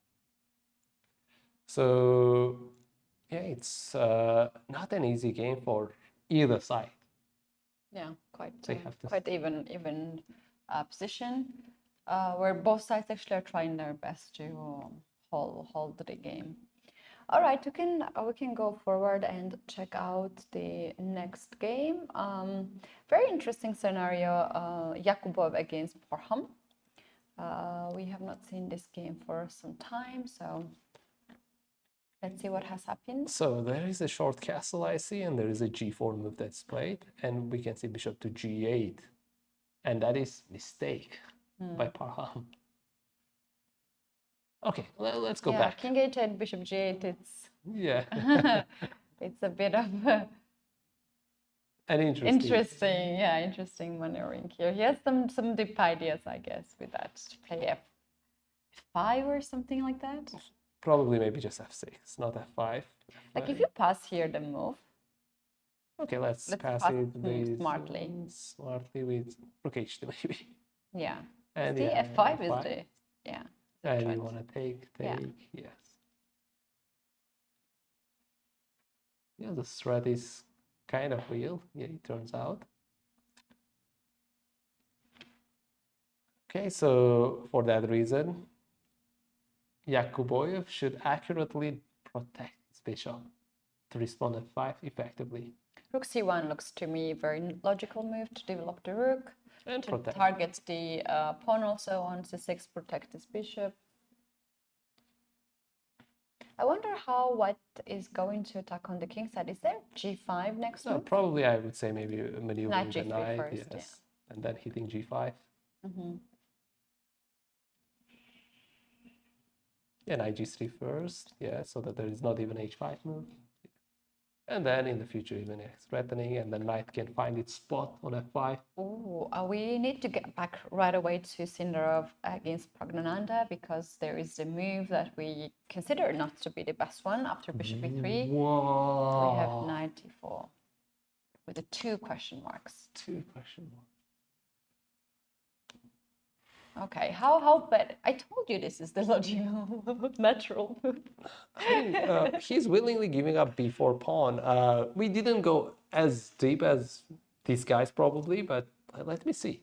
That was kind of my conclusion. To be honest, queen g4 is the move that I would not consider, because this queen was always aiming to a6 pawn, and I missed that part. I missed that part.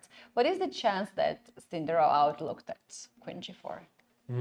It could be possible. Yes, he might have missed that. But yeah, there is something in chess called tactical weak squares, you know, that is usually exposed pieces, the pieces you go against, that's kind of mainly your targets. And they could be categorized in 3 ways. That's like first checking squares, second pieces that can be attacked next one, third one is actually the pieces that has equal number of attackers and defenders. Yeah. Considering something unprotected or hanging, that would be immediately you consider as a tactical weak square or your target. And here we can see besides a6, black had 3 exposed tactical weak squares. for white to get advantage. That's too much. Yeah. Yes, b4 unprotected, bishop on e4 unprotected, g7 unprotected, and a6. And to my opinion, he did calculate queen a6 and he felt fine after just castle. He thought he will keep going with these moves. And maybe I would say he might have missed queen g4 move. Yeah. He's not getting... I kind of have a feeling that he's looking at g4 square right now. Sindarov. Look at the... Like both players, they're so much focused. He's not walking anymore. This is the moment when you need to use your poker face, but Pragg is shaking a lot, and this is the moment when you know that something is good happening to you. Yeah, it seems like queen g4 was missed by Sindarov Javokhir. I wouldn't say that is within his calculation, or let's explore what was his exactly, could be another reason. If he considered queen to g4, does he have any counter moves? There is both queen g7 and queen b4, so he has to calculate deep on those lines. Do you know what? I think he's not really worried of queen g7 as much as queen b4. Like for instance, if you go bishop to d5 here, and white takes the pawn on g7, I have bishop f6 move. Yes. And I'm also counter-attacking the b2 pawn. The rook is not hanging anymore. I'm fine in this position, right? Yes, but you're dropping b4 pawn, you're dropping a6 pawn. Biggest issue here. I can take a6 as well. I don't have to go for b4 immediately. I can take that first and then go for b4. Rook, you want to play bishop to b5 check, yes. Intermediate move. It's not easy, and I wouldn't say everything was within Javokhir's calculation. Or maybe did he thought, I mean, it's better to go bishop c6 rather than d5 because it avoids any bishop b5 check. However, it's still bishop a6 hitting that rook. Yeah, there is rook d1 move coming next. Yeah. I mean, g7, b4 is still hanging. Which means after rook d1, if your queen moves away, now queen g7 would be a real threat. There wouldn't be bishop f6 move anymore. So yeah, let's say that rook b8 here, queen moves away. Let's say a5 hitting your bishop, queen g7, and yes, your rook is getting hit, no bishop f6 move. And here we have knight e4 on the board. Bishop takes on e4. And let's see. And from this perspective, it's not very difficult to say queen to g4. It's just one move, right? Yes. If queen g4 doesn't happen, I guess Sindarov can manage well. And considering Sindarov is Uzbek player, I'm cheering that hopefully Pragg doesn't see that queen g4 move, so that Sindarov would have some counter-attacking better chances even. Makes sense. Yeah. But yeah, he is really focused. We can see even him covering up his eyes. Yeah. Yeah. Oh no, they both know. We all know that there is a queen g4, which is the big problem. A lot of things are exposed on black's position. Bishop on e4, pawn on g7, pawn on b4, and pawn on a6.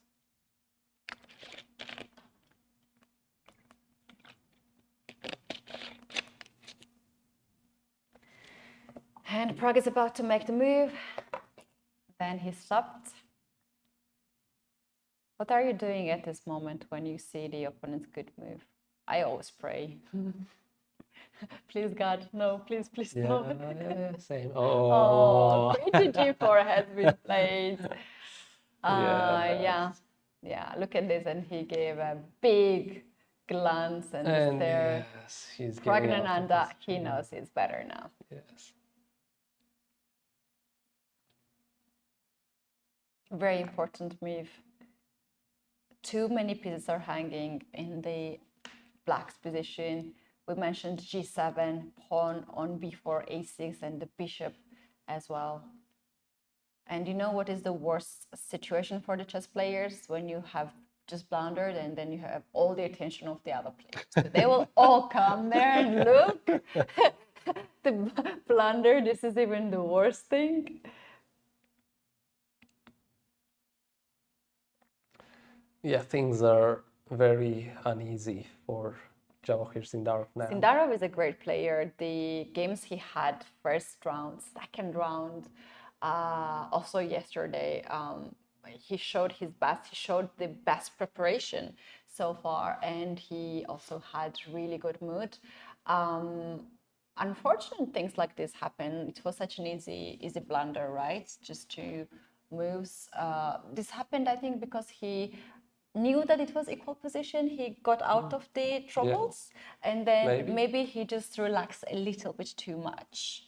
He just, sometimes when you think you're focused on one part of the board, you focus on one line, you don't think differently like on another line. There's a concept called invisible move, Yeah. And that invisible move, sometimes horizontally, you don't consider like horizontal moves. You usually think vertically. To capture attack. moves back also. Yes, quite backward difficult. moves, yes. Exactly. And we can see he was focused a lot more on the queen side, and he was expecting queen a6 move. He did not consider queen going to the other direction. Exactly, yeah. Well, I had a game against the world champion and the best woman chess player in the history of chess, higher rated at this point, Ho Yufan, in a rapid game. And we had this opening. I was playing with black pieces and I had triple pawns on e5. Whoa. But I was holding it was extra pawn. And the moment she got it back, I was like, but it's equal. And I looked at the position, and the moment I realized that all the danger has been gone, and I was like, oh my God, am I just making draw against the world champion Ho Yufan? That was the moment when I blundered. Oh. I got so relaxed. So this kind of inaccuracies are happening. All right, let's take a look here. Is there any practical chance for Sindarov to hold it? Because he still has still has to develop also the king side and the castle, right? So we have explored bishop c6 and bishop d5 moves so far, but both of them gave up a6 pawn. And I would say maybe the third thing we can consider and take a look is bishop going back to b7 and protecting that. As I mentioned, g7 is still hanging, b4 is still hanging, but if queen g7, there is bishop f6. But the thing is, white can pick the move rook d1 first, so that queen moves away, and then we can see queen to g7. So you don't have we can make it on the board. When queen goes on, let's say a5, you take the pawn on g7. Yes. And although there are some b3 checks. Yeah, but maybe first defend, because b3 is still there. You're hitting on a2 pawn. Yeah. So if pawn b3, there is queen to a2. According to engine, the lines goes either bishop to e2 and c4, which is allowing that b3 move. Yeah, because of bishop d2, probably. But yeah, this is still game on. We cannot necessarily say that. Yes, it's still game on, but black. I play positions like this every day. Black's king is still not ideal, Now it's gonna be staying in the middle of the board until the end of the game. Yeah, there is no way to castle either side. So I would say because of that king's positioning, black would be slightly worse. Yeah, and of course the rook has to find its position, but it might eventually find it, and it might be able to get into the g file to do counterattack and some actions, but the king would be staying on e file. Yes. Yeah. And that's only good if black managed to trade the queens and takes away the risk of the for the king of the board. This is one way. Okay, can we take a look what happens if not king rook to d1? Another move would be, I would say, queen takes b4. Yeah. Because queen g7 wouldn't be possible. And here, I guess, he can protect his bishop. There is still pressure on c5 pawn. This would be rather more playable with decent compensation for black side. Or for the kind of lost pawn, because the idea would be simple, just castling and getting f to d8.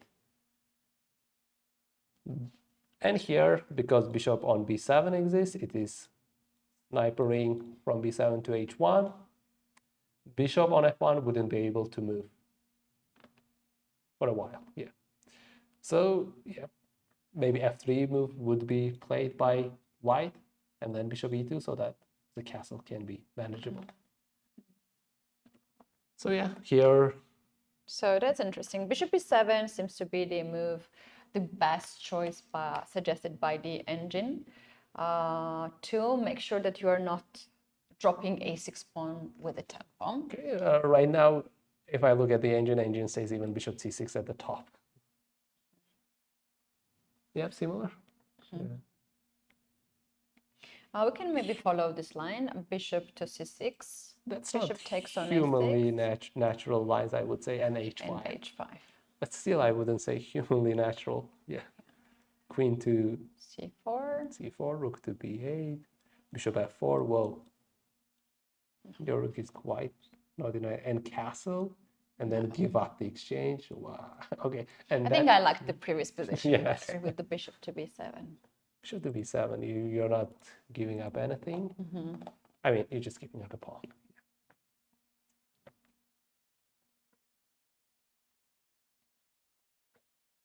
Yep, Sindarov. Realizing just 2 moves before he was trying, and he found the way to equalize the position.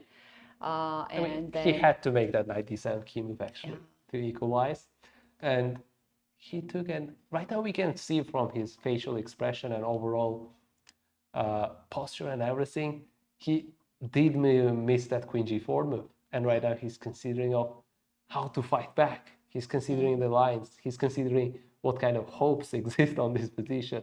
Yeah. Yeah, absolutely.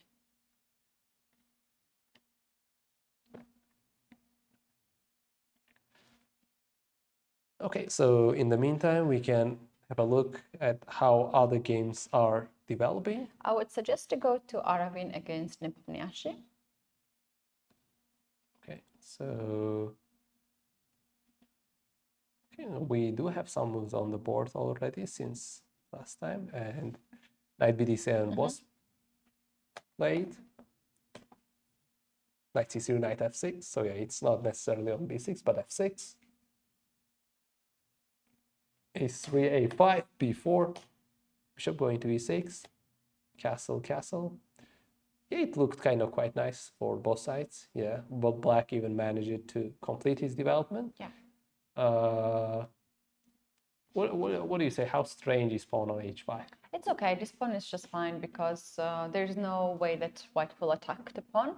It was the key point to do when white chooses to play h3. You have to stop the pawn g4 happening. So h5 is just fine. I know as a theory it's fine, and then if I know it's fine, then you can make it work. Right. So when I was analyzing this opening with my coach, I had a question like that, like it's like weakness because I'm gonna do a short castle, and he told me that there's no weakness. So when you know that there's no weakness, you have a full trust in that. Yes, you would have a full confidence that you're doing things right. So far.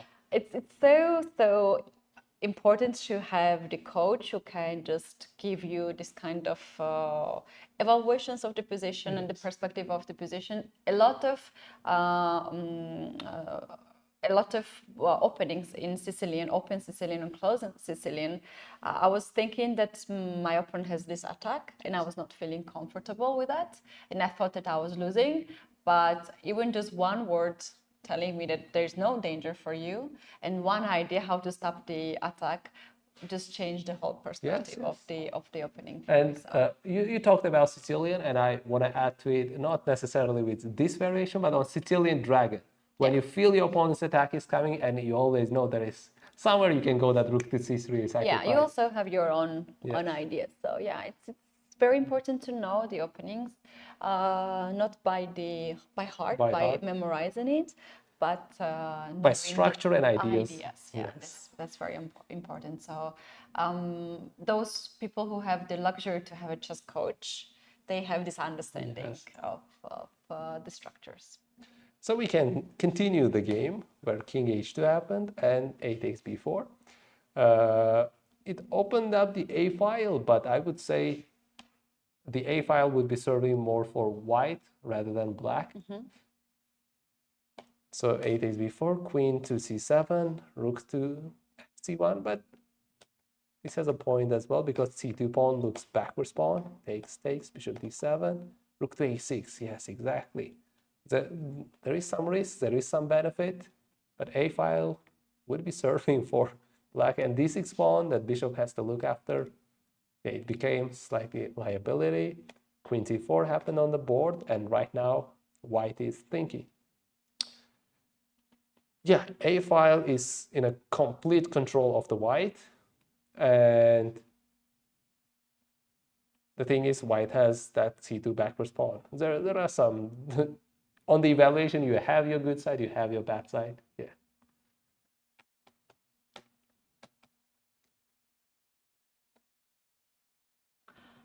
Well, yeah, to be honest, I'm I'm pretty amazed how Jan Nepomniachtchi proceed this game, because in Sicilian things can go really wrong for black, but he's very confident.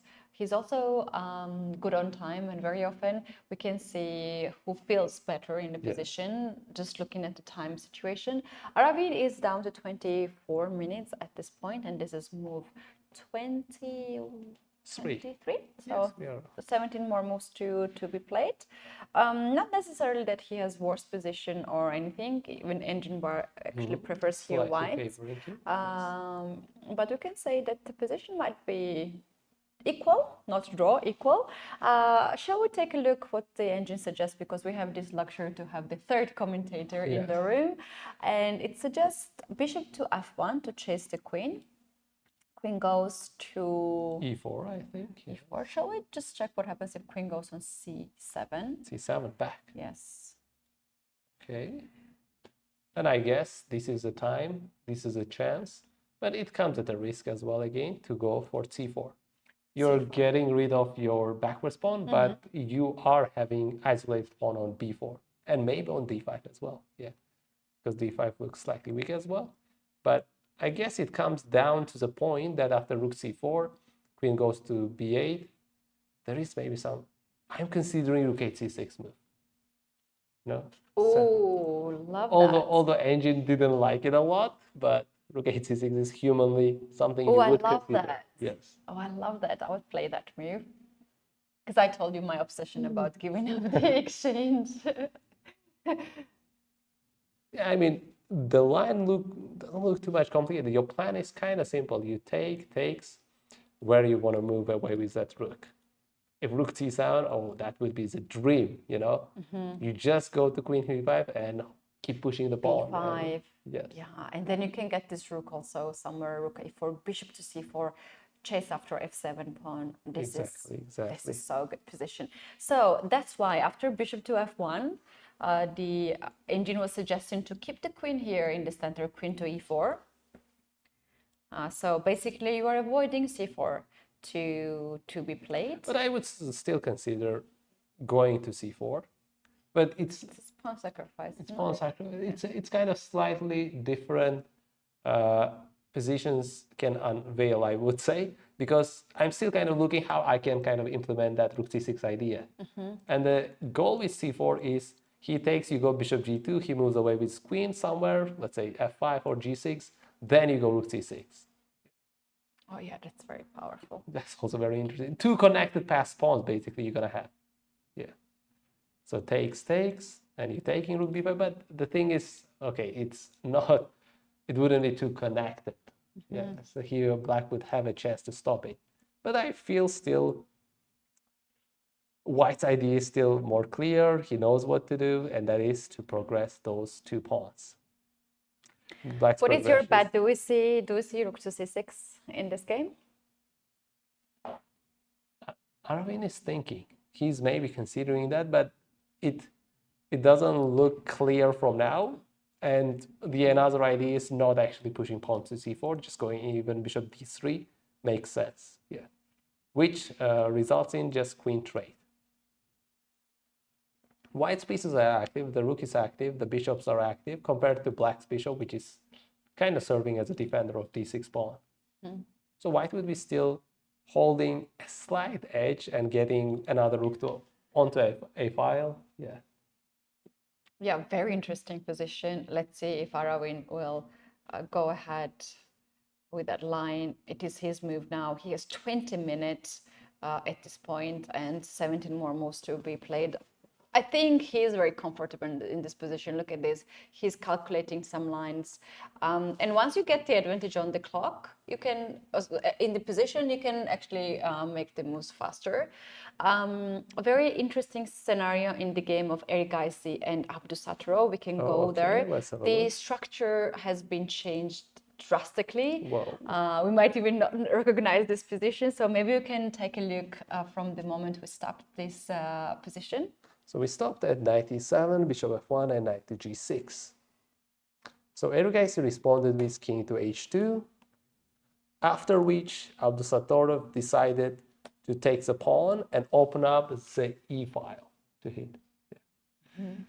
So after take, we have seen take and c5, hitting d4 pawn. Queen back to d2, bishop c6. d5, yes, otherwise you have to close the center. Yeah. Your pawn is kind of exposed. Another way of defending would be making other pieces liable for it. So d5, bishop b5, and bishop b5 takes a3, rook a8. And I would say Abdusattorov's plan is to get into the game to make progress on the queen side. But at the same time, on the king side, his pieces are looking for the attack as well. So he's combining both sides. He's playing on the both sides as well. Yeah, to be honest here, I really like this idea to trade the pawns earlier to fix the center for Erigaisi. Because right now I have a feeling that Abdusattorov might be too comfortable in this position and in this structure. Yeah, I would say so, yes. He has it feels everything settled. There's not clear weaknesses in this position. b5 pawn is out there, but if you want to attack this pawn, then you have to also... There is that pin as well. You cannot take that. Yes, he is considering the b4 move, yes. And he has like over 30 minutes time advantage as well. Yeah. And our poll on YouTube has been ended. Do you want to know what people thought? I would say majority voted for Arjun. Arjun, yes. So 42% voted for Arjun to win this game, and 35% voted for Nodirbek to win this game.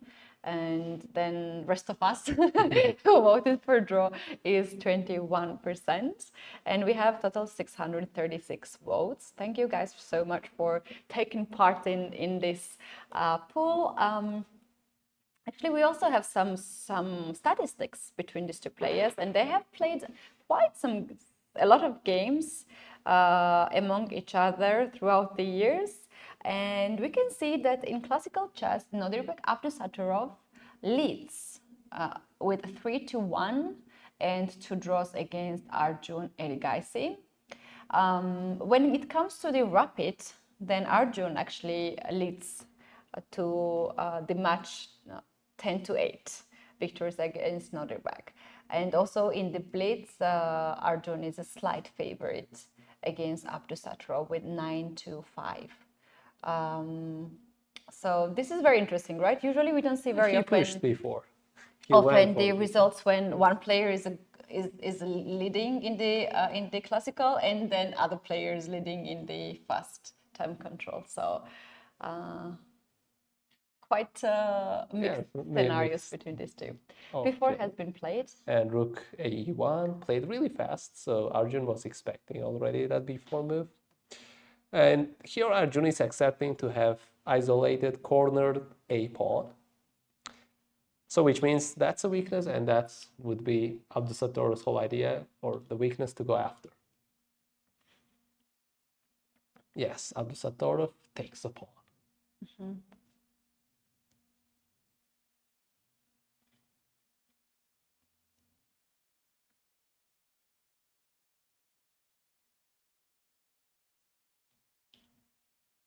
Okay, Arjun is thinking and considering whether to take it with a pawn immediately or whether to exchange the rooks first with rook a3. I would say either way, after rook exchange or without rook exchange, Abdusattorov's idea would be maybe fixing that pawn on a3 and just pushing to b5, then going to rook to a4, basically hitting e4 and a3 at the same time with his rook to make further progressions.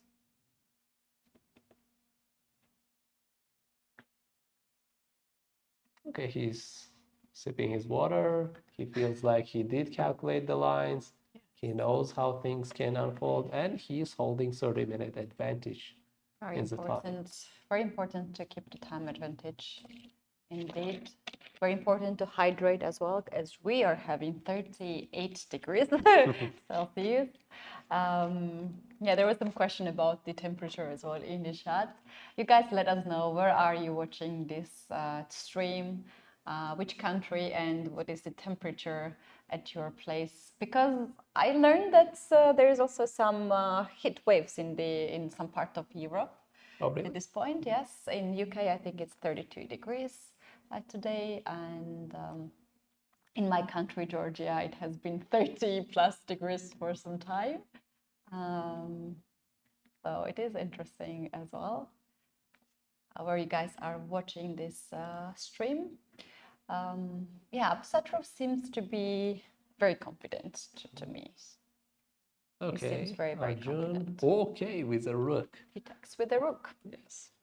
The more accurate one that is mentioned by the computer would be without exchanging rook, but there is a very much slight difference. Takes, takes. And let's consider that b5 move again. I would say maybe placing that rook on. Yeah, that's the slight difference what you mentioned, that now black can attack the pawn, and if you take with the pawn, there is no extra rook coming yet. But b5 actually has its own downsides as well, getting the queen to a5. Although queen is moving away, it's still hitting that b5 pawn. Yeah, I mean, but it's leaving e4 pawn that is exposed as well, so it needs some calculation. And rook a3 was not expected. I mean, it is expected to some degree, but... Whoa, we have to go to the game of Aravindh and Nepomniachtchi right now, because there is the move that we need to analyze. Okay, let's have a look. So, queen c4. Queen c4. And we have bishop to c5. Wow. Look at that. We don't care about the question mark. I love this move so much. It's a piece sacrifice. What happens if I take this bishop? There is a d6 that is hitting the bishop and the rook at the same time. And what is the black's move here? I would say maybe it's blocking. Yeah. e4. Yes, e4. Another way you can defend is just getting the rook back to b8. But the problem with that is your rook was already protecting d7. And right after d takes e7, you have to respond again. You have to make responsive move, not proactive move, you know, to reactive move. And this pawn on e7 will be very dangerous. Very dangerous. So e4 has to be played here. And then what happens after taking on e7? Is not an advantage for white? e7 pawn looks dangerous, yes. Might be advantageous, maybe. So... Should I go for rook e8 to take this pawn? That's possible as well, yes. And the way to defend that pawn would be queen going to g5. But after bishop e6, you're opening up another rook, so it's just temporary defense. And rook takes e7 is coming. Yeah, I mean, bishop c5, I would consider this as more like interesting move, not a mistake move. Yeah.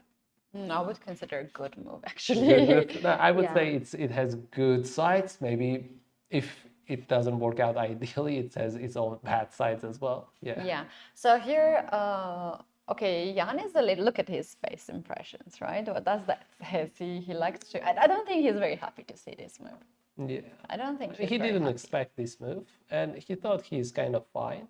And we can see he might be fine as well, considering Engine's evaluation. But humanly, I would say it's still interesting. It's not that White has huge advantage or anything. He Yeah, when can't your have- opponent sacrifices a piece, not blundering, sacrifices a piece, to accept the sacrifice, it already takes you out from Yes. from the natural yeah. process. Yeah. So we can Typical actually thing. just, as we have the engines, we can take a look what is happening here. What's the idea behind this? If black takes the bishop on c5, this is the correct approach. But if not, if black passes the move here and plays, let's say, let's pass the move and play bishop to f8, then you're going to drop the pawn on d6. Yes. So basically the pawn on d6 is hanging. Yes. There's another suggestion, h4. It's immediately hitting that g3 pawn. Yes. And point being that if you take on d6 now, then I will take the bishop, you'll take the bishop, I'll take the pawn on g3, and when you take the pawn on g3, then I will play... It's a longer term plan, I would say. Maybe there is no immediate attack or anything. Yeah.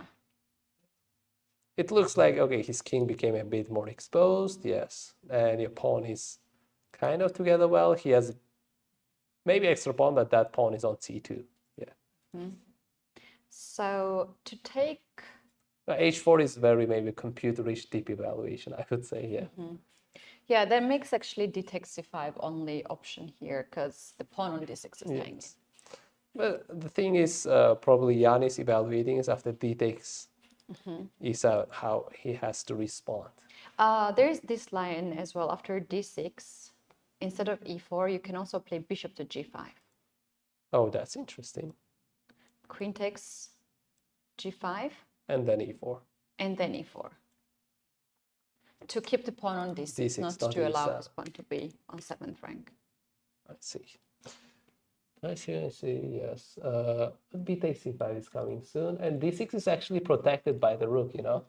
That's what I don't like. So which means black wouldn't have an immediate chance to get back on d6 pawn.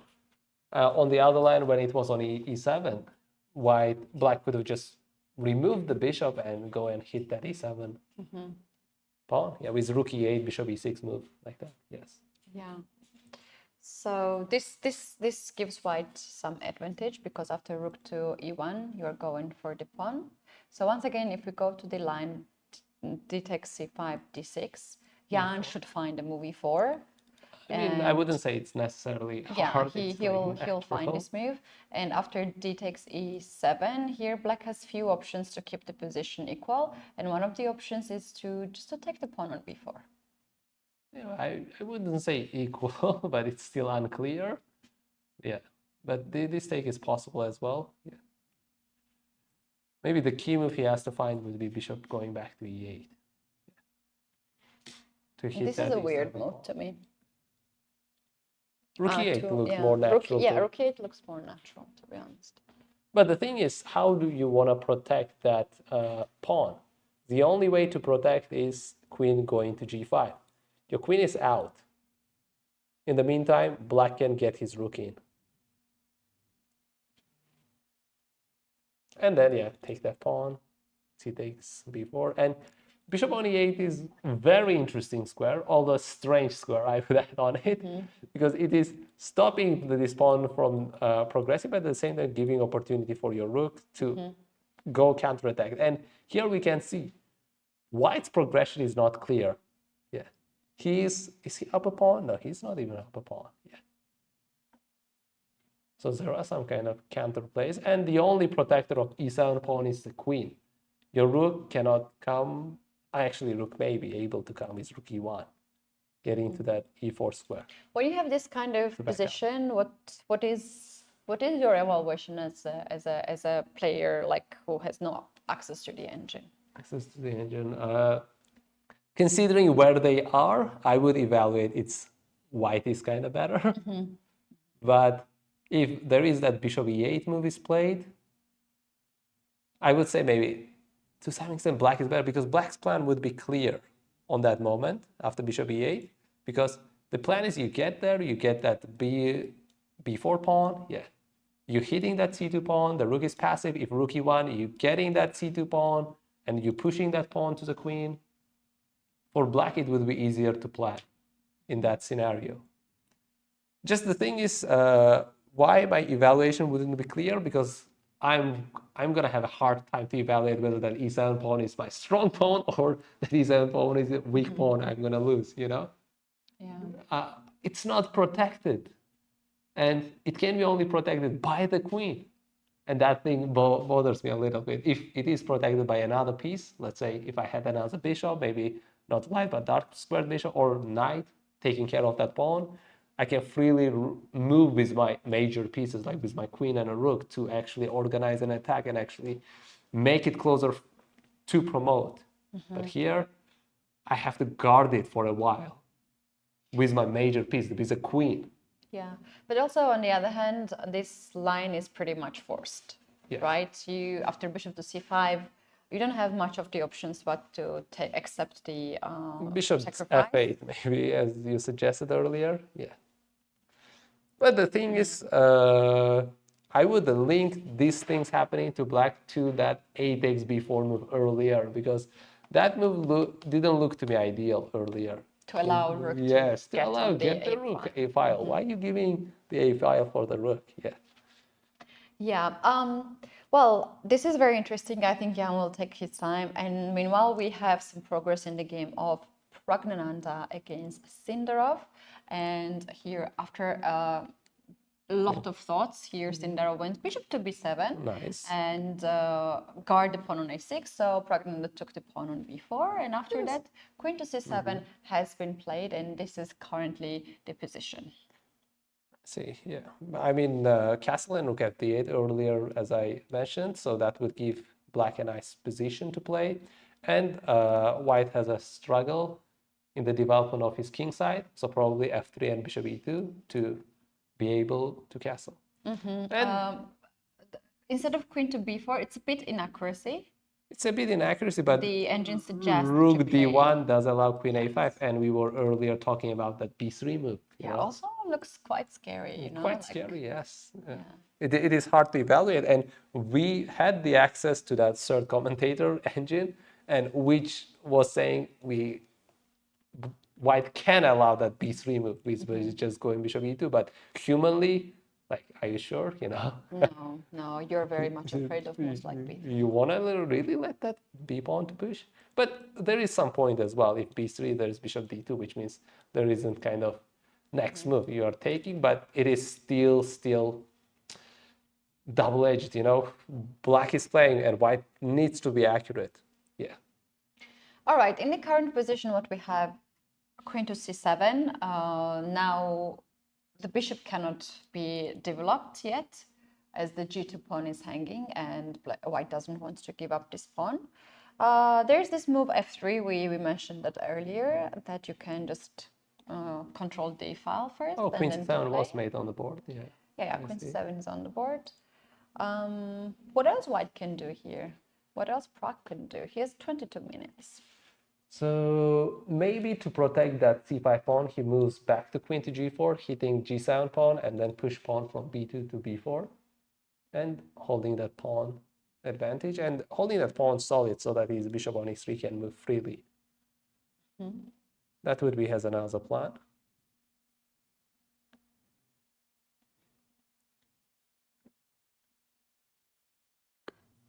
Yeah, looks nice. This one as well, but yeah, black is getting some development for the pawn. So yeah, black is still managing, I would say, and we can see Sindarov out of his chair, which means he feels like he's gonna manage this game. Yeah. Whenever he's sitting on the board, he's in struggle, right? Yes. If he's walking, then he's feeling good. Yes, yeah, exactly. And the thing is, I guess he had some time advantage, and he took almost 21 minutes to make that bishop b7 move, yes. Time to switch back to the Aravindh Nepomniachtchi game, because it's developing also very fast, and you'll be surprised to know that Jan found this bishop to e8 move, which we were talking so fast. He didn't even spend much of time. I mean, he was thinking that when he was thinking that d takes c5 and 5 take, yes. Because those all moves natural, and yeah, bishop e8, really, really key move. Very strong move. Now he opens the rook from b7 and the pawn on e7 is hanging. If you want to save this pawn, you have to play queen to g5, which allows black to capture the pawn on b4. Yeah, and interesting. Even kind of he can get with rook to d7. This line earlier, I took into consideration rook to... Why rook to d7? What's the idea of that? Getting the rook into the game, yeah. In case of...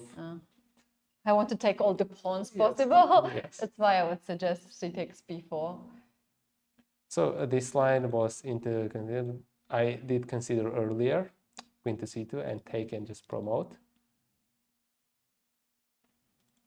But if rook e4, yes, there is queen f2 as well falling. So wouldn't it be ideal to give up that pawn for Aravindh? Maybe c takes b4, as you mentioned, seems solid as well. Maybe rook e1, queen takes. Still, I would say rook e4 is not ideal. I mean, other moves are like engine moves. So, rook going to d7, be ideal move. So, what else lines possible? I guess maybe just exchanging the pawn. Rook takes. Pawn takes c5. Black has a choice to take with either way. But I would say if rook takes, there is rook a8. Look at that, giving up queen. And then we can see the line until the end. We take the queen, you take the rook. Take, check, king goes in h7. Check, take, queen, and then take you're taking the rook. And you have extra piece. Yes. So that's why here Jan would need a little bit more care with his move. That's going to be queen d7. I mean, queen takes c5, queen takes c5, rook takes c5. You just drop the e4 pawn, but at the same time e7 pawn drops, and this looks to me like a very equal game. Yeah, we can actually move to the other games as well, and we have interesting scenario in the game of Yakubboev and Maghsoodloo. They have played several more moves, and b3 was played, yes, protecting the bishop. Okay, rook c1 was suggested by here. Yeah, we can see b3, bishop c5, queen c1, queen b6, rook getting into the game, knight getting, and we can see f6, that is triggering the trade of the bishops. After trade, knight to f5. White is slightly better, but mainly I would say because of the pawn structure, but b3 is backwards pawn, so that c6 being isolated pawn is not a kind of big deal, but maybe because of the knight's placement, there would be another additional evaluation why white could be a lot more favorable here compared to black. Black has to watch out not to blunder bishop h6. Like for instance, king g3 would already create the threat of bishop h6 and the checkmate. Yes, and besides that, I guess there is some g5 push to hit that h6. So because white's plan is clear, his pieces are more better placed. Yeah, that's where kind of his advantage lies. I have a question. There is this move queen to b3 to sacrifice the bishop. You take the bishop, I take it back. You cannot take it. That's you cannot take because the rook is hanging. Yes. And but if you take rook d8, take now another rook. Yeah. And in so case can of, I take the queen b3? I mean, you can, but I would say white wouldn't be able to take your bishop, and white has to go with other lines. Earlier I mentioned g5, and I think it's still possible to make that move. The other lines goes to protect this rook first, because as we know, after exchanges, you have that queen b2 check and take it. But does rook b1 save the game or not? That's another big question. So queen to a4, if bishop c5, it's the same scenario, because now what we have is black has queen to a2 check, taking. However, maybe something can be done on h6 in between. As we can see, look at that tactic of take first, if take, then take. You're trying to get the queen to h6, checkmate.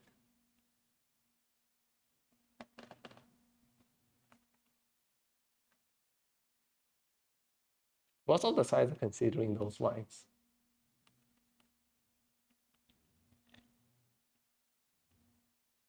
Okay, let's go one more time.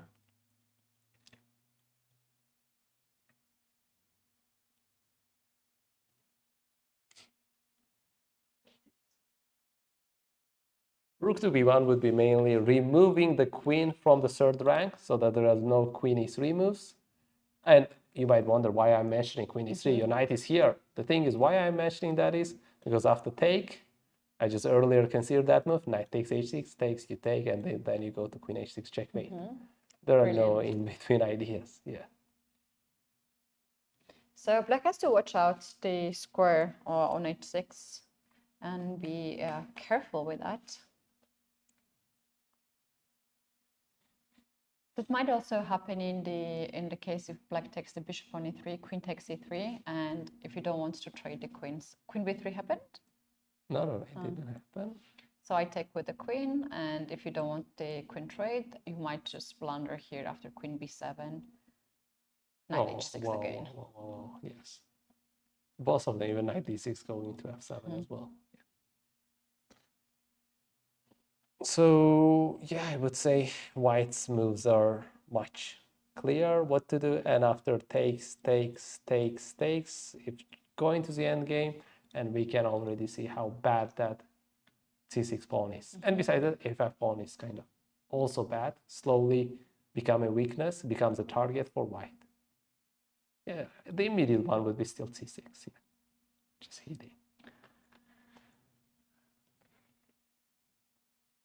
And okay, I would say g5 as well, because king is cornered. So after takes, you cannot just take because there is a checkmate after rook h1. So yeah, Maghsoodloo is quite in a challenging position.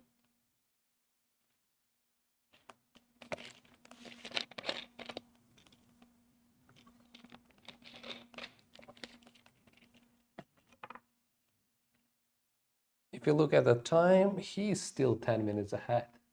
But let's see how far they are. 15 moves far from reaching move number 40.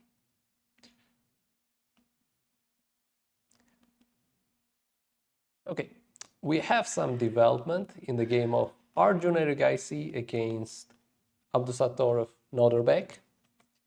And we did see that b5 move. Nodirbek went for b5. Queen went to e3 and queen b2, rook e2 and queen b1, penetrating into white's camp. Black's queen is far advanced, and those two pawns are the weaknesses that Abdusattorov is going after. His rook is playing, his queen is hitting this, and at the same time it's looking eye for a2, and maybe the next move could be possibly even f5.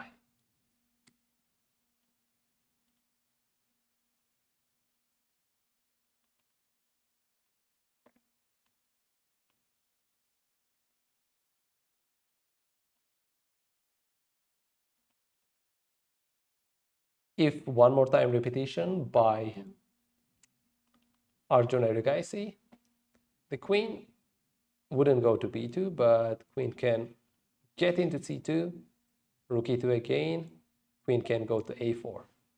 An interesting placement from f6 to a4, where it acts as attacker of both pawns. Earlier I mentioned getting the rook to a4 so that he can be able to hit those two pawns.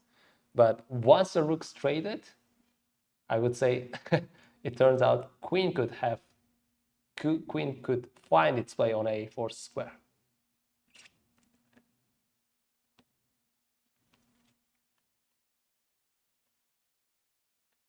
Yeah, Arjun Erigaisi is thinking. Let's go back to this position. And yeah, we have this back on it with a 5 upcoming next move.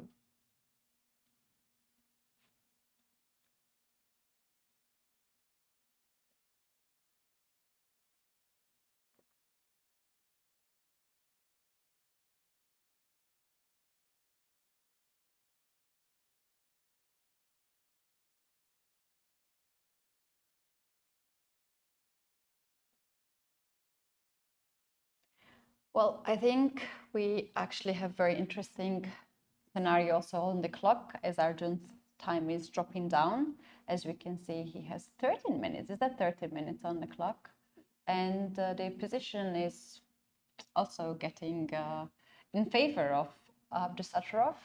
Arjun needs to carefully reach the 40 moves without having too much of the danger on the board. But yeah, we see him hold the day sitting on the board, trying to focus. But yeah, still the chances for him are there. And I think we're ready to take our next break. And by the time we're back, we will be analyzing all the games. And I think we're going to have already some time scrambles on the clock.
Coming back to the round 4 at UzChess Cup 2025, we have the key game on the board. First seeded Arjun Erigaisi from India against the leader of the tournament, Nodirbek Abdusattorov of Uzbekistan. They're facing each other. The game is quite sharp, and we do have some moves that we have not seen yet.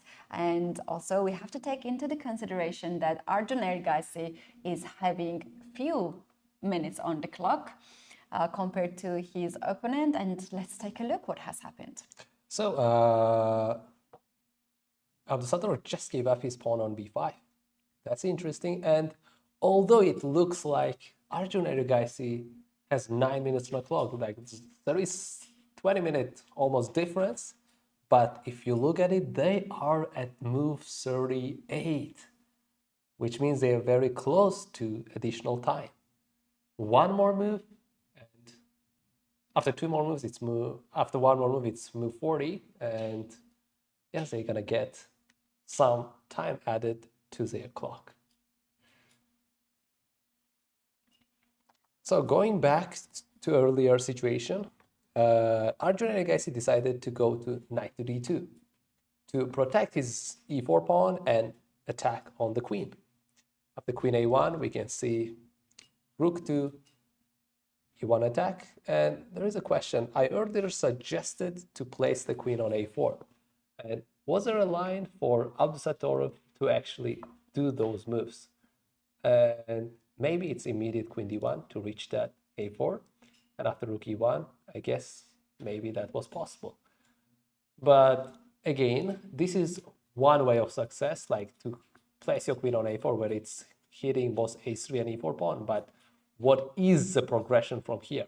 That was maybe a bit unclear to Nodirbek Abdusattorov, and he decided to go for queen a1 and keep his queen on that diagonal where it came from earlier. And here, of course, after queen b2, rook b1, he has to give up the pawn, but there is a compensation, and that is pushing his pawn to c4. And c3, rook c8, and queen moving out of the way, and continuous pawn development is on the way. So yeah, it is still unclear how white would respond, and black's idea is a bit clear. Although he just gave up a pawn, he has a compensation and he has a better chance for winning this game. c4 is actually threatening to play c3 to push this knight away. And there's also knight to e5, very nice place for this piece to get on d3. Arjun is about to make the move. Will he plays king to g2? It's a simple kind of response. If c3, he just wants to get to knight to f3. And as we can see, where queen is going to move away, that's a bit unclear still. And if rook to c8, okay. Queen just moves away and promotes. So Arjun tries to stall with queen to e1. I guess Arjun evaluated and thought, yes, I have to allow that pawn push. There isn't a way to stop that. Well, there is this line after king to g2, c3, and when knight goes on f3, black can take the pawn on e4. That's also possible. Yes. And attack the queen. Looks a bit dangerous to white to me. Yes, yeah. I guess what Arjun thought is knight to d4, because although it looks dangerous, he's just getting queens exchange. Wow, that's a beautiful move. Wow, that's a very beautiful move. You are counterattacking the queen. That's why he played king to g2. Yes. So if you take now rook e3, knight takes. Yeah. And if here, f2 pawn is now guarded. So no, the thing is, it looks like after c2 you cannot protect this pawn from promotion. But the first way is, first of all, your knight is on b4. It can come back. But secondly, even better way would be going down to rook b8 check and making that rook c8 move, stopping that pawn promotion and attacking it, and I would say winning it at the same time.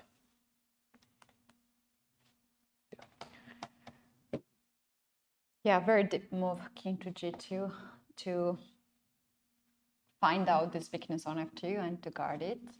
And this was move 39.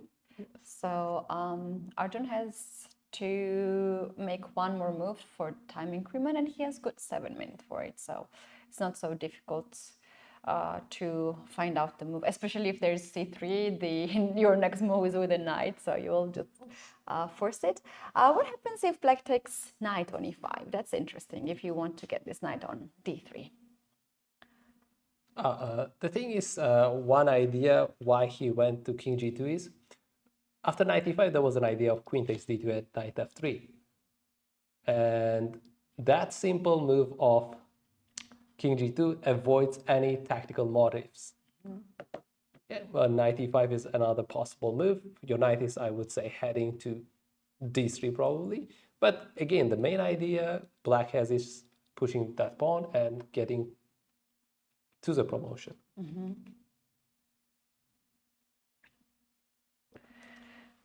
Yeah, let's just check in what is happening on the other board in the challengers. We had the arbiters, and it was just a repetition of the moves, and the game ended in a draw. Another key game that we have here is, that's the game, is against between Sindarov and Praggnanandhaa. Maybe we can also take a quick look to that one. Let's have a look on that. And after queen b4, we saw queen c7 move, f3, as we expected, castle, bishop e2, a5. So black is down a pawn, but holds very nice placement of the pieces. Bishop f6, rook c2, a4, freezing those boss pawns.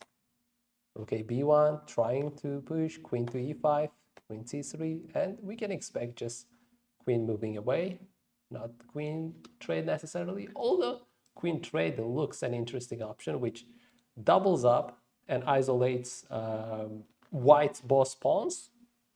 It gives the opportunity for white to get his rook active on b6 and a healthy additional pawn.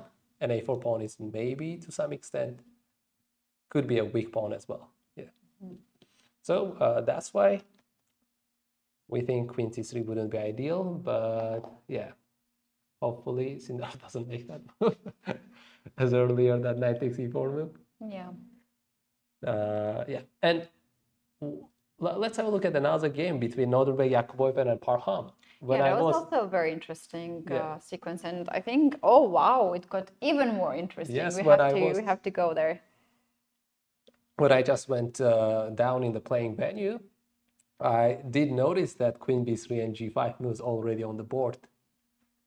And after knight f5, queen b3 did happen, and there was g5 by Yakubboev, Nodirbek. After takes, we're gonna see knight takes, I would say.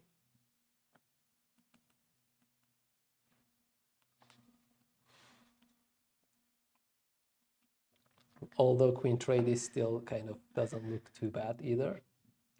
Both of the lines looks quite interesting, but considering game is dynamic and considering Yakubboev has some advantage in this dynamic aggressive game, he would be maybe willing to keep the queens on the board, not trade it, because that would slow down his attack a lot more. As we know, the queen is the biggest attacker. Okay, he's about to make the move. His hands went to e3.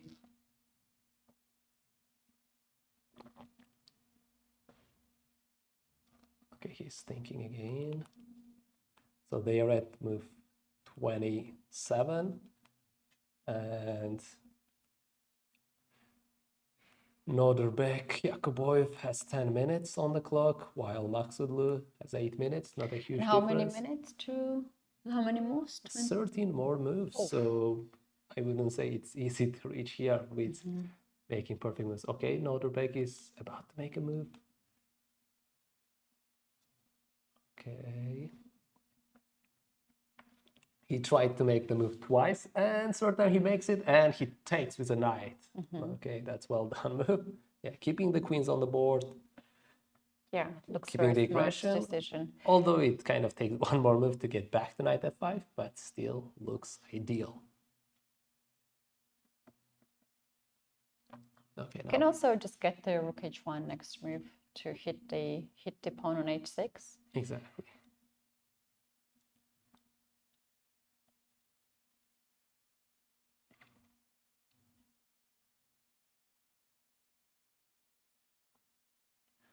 Seven minutes for Parham in this position for 12 more moves to be done.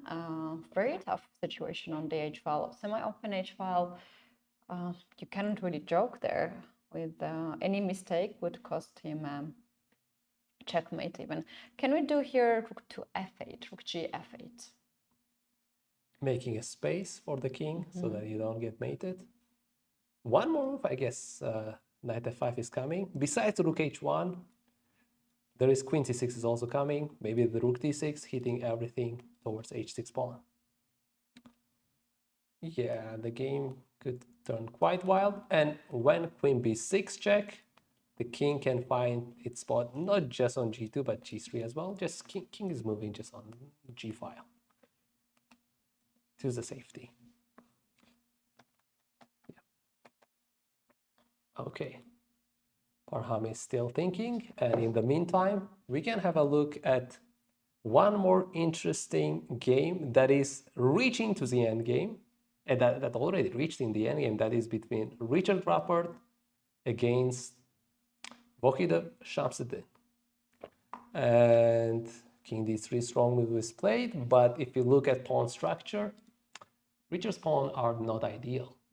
It will be a bit of tragic for Richard if he loses this game today as well in the end game. Knight d4 has been played, going after b3 pawn. So we you can cannot guard this pawn with the king because then you will lose the e2 pawn. pawn. g3 is also hanging. So white has to push the pawn on b4, and this actually will create some access on the king side, queen side. King c6, king b5 might be something that you have to watch out. Although knight c3 would stop it. Knight c3 would stop for the moment, but is there a way that black can rotate the knight? Knight e6. Yeah, I would consider a little bit long line. I mean, first of all, hitting that, making that h4, and then coming back to knight to f7. I don't think black is in rush for anything. He has tons of time here to move around with the knight, as knights are only pieces. Knight c3 has to stay there at this point, cannot really move away, and black has some ideas here to get this knight e6, knight c7, knight b5. Maybe first hitting that so that there is pawn is on h4. Yeah, to provocate this one. Yes, provocate, and then doing that idea back, maybe with knight f5. You can also do g5, h4, and then to get the knight on at g5. A lot of ideas here for black. Yes. And there is one thing I noticed. When king d3 was given as a strong move, computer evaluates knight d4 as mistake.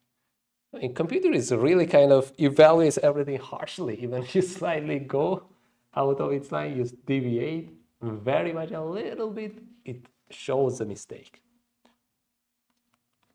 I wouldn't say this is a mistake. This looks humanly kind of natural, maybe. Yeah. And computer thinks a5 is way much better. Leaving.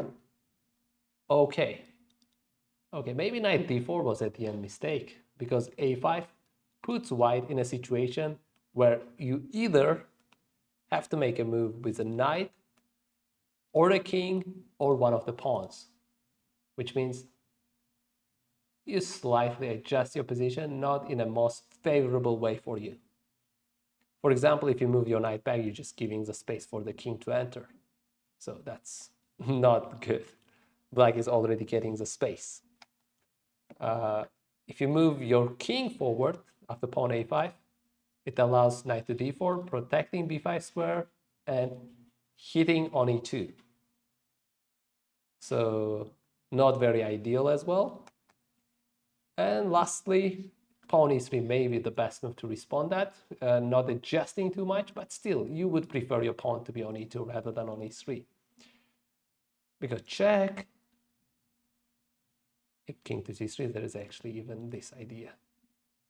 Knight going to c5, king c4, king c6, and it's opposition. And if pawn h4 extra move, there is g6, another extra move, and now you have to respond again. Knight c5 is coming on the board. So knight d4 maybe was a little mistake. b4 is on the board, king to c6, and knight to c3.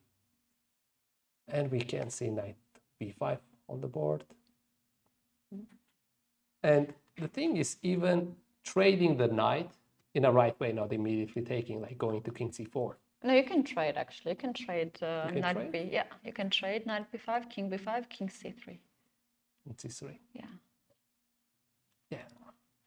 It looks very drawish. Yeah. I think it's time to take this knight now, not to let the opponent have the knight and be tricky. Yes. It looks very much draw. Yeah, king a4 here. Black can even go down. Just you shouldn't go forward. Opposition, and yeah, we can see maybe a draw in this game. And these players just passed already move 40. They're at move 44 right now. So Shamsuddin is fine. And one thing is interesting. He knows this line is a draw. Why he is going for knight d4? Why he's kind of not trying to trick with more deeper, I don't know, confusing ideas. Yeah, that's a fair point. Just keep the kind of pieces on the board, keep the confusion, keep the Especially moves after rolling. yesterday's game. Yes. we saw how kind of Abdusattorov turned almost completely equal game, although he had a space advantage, king. But I would say right now, Shamsuddin has the same advantage as Nodirbek, Abdusattorov had yesterday. Yeah. The slight advantage could be turned into big. And here he went for more simple. Yeah, and I think now Richard is just calculating the trade of the knights. If pawn takes on b5, that's the draw. The king has no access on the queen side, so you can focus on the king side. And if king takes, then you have king c3. After king a4, you have king c4, so black don't have really that chance. And on the other side, there is no breakthrough. Yes, I mean, you can just wait. Yeah, you can just wait. If g5, you can just wait again. Yeah. g4, you can just wait, or take or a, yeah, either moves. Take or h4. Take king, you just go back and forth with your king. Okay, we are clear. We are like a couple of moves away maybe from a draw if that knight exchange happens. Let's have a look at, whoa, we have some progressions in Prague's versus Jawahir's game. We had queen f5 move, computer evaluating mistake, but still not clear. And the reason of this being a mistake is not sure. Okay, queen to d3 was making, but it's probably just a little bit better placement for the bishop. Because in case you take, he takes, this exchange looks favorable, rook is taking. And although it looks like up one pawn, but these are 3 against 1. This is 2 extra pawns on one side. So that was the reason why queen f5 was not ideal. So, okay, it turns out we had some repetition in their game, which is kind of smart for both sides. How many times they played this one? Okay, we can see one, we can see two, we can see three. Yeah. 2 times. 2 times, yeah. Let me have a look. The queen did 2. 1. Yes. And we have 2. And we don't have third one. Queen just moves to d2. And then in the current position, white actually pushed the pawn on b4 to create the passer on the b file. Queen was a mistake. There was passer and h3. Sindarov is trying to make a game on the king side, trying to attack. 7 more moves to be done here for black to get the time increment, and he has 4 minutes. Yes, so 4 he has to minutes. be a bit Yes. hurry. What was ideal with that instead of queen h5? Rook taking that b pawn, but b3 or b4 happening anyways, and then rook to b4 so that it's not connected to each other. But still there's rook c4, and maybe another rook coming in, stopping that. But we can see already that extra pawn advantage on white side fully. Yeah, because there are 2 pawns, and the only thing that is stopping those 2 pawns are the pieces, not the pawns. So you have to look after those pawns for black. Okay, white made the move. Let's see. It's queen to g6. So he wants to get this queen on g3, I guess. Like if you play b4 here, then I'll go queen to g3. Although it looks scary, but it doesn't really create any checkmate. When you have go b5, I mean, 2 pawns after queen to h2, very powerful to me, those 2 f1, pawns. Yeah. queen h1, and here you can play king to f2, offer the queen trade. Yeah, I mean, those 2 pawns just enough for the win. And after queen to h2, in free bishop you can take, because there is now the checkmate. Check, you just go, you have the bishop to and after queen h1, bishop g1 covers. And we can finalize the line there, bishop g1, queen h1, bishop g1, and if bishop to h2, you can just play one more time. Yeah, or queen e3, yeah. Oh, queen e3 as well. Yeah, I was just thinking, okay, that also works.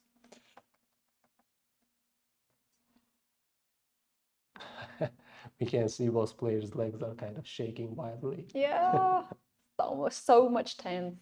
And we can see on Sindarov's hand. Everybody's shaking there. Look at the legs. And look at Sindarov's hand, how kind of the piece is very circling. fast rotating the piece. b4 is on the board. Pragg is ignoring the queen g3. Queen g3 is also on the board.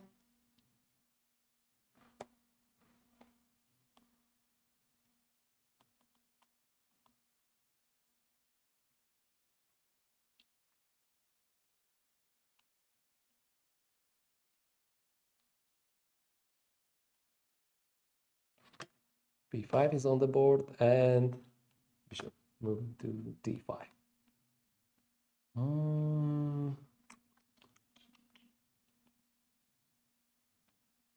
If Pragg defends it successfully, actually, he can convert the game. So, yeah, Sindarov has to use his final chances to cause some trouble to the king in the king side. So on the queen side, he practically doesn't have much moves, and those 2 pawns are quite strong. Okay, so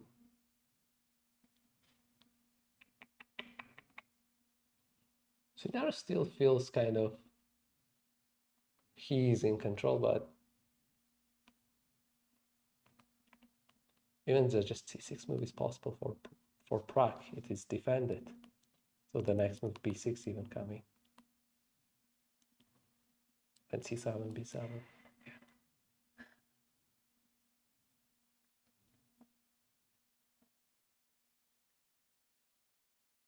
Oof, so difficult to stop those pawns. Bishop d5. Yeah, it's just pawn push. Yeah, just in the you right can just put order. c6 here. And there's no any sacrifice. You need knight in this position. Oh, King f1, that's a very smart move. I like that move. that's Because you are any- avoiding check. any There's no check, check yes. anymore. Very powerful move. Yeah, I mean, still, I mean, you don't need to rush for that idea, but that idea would be just simple winning idea.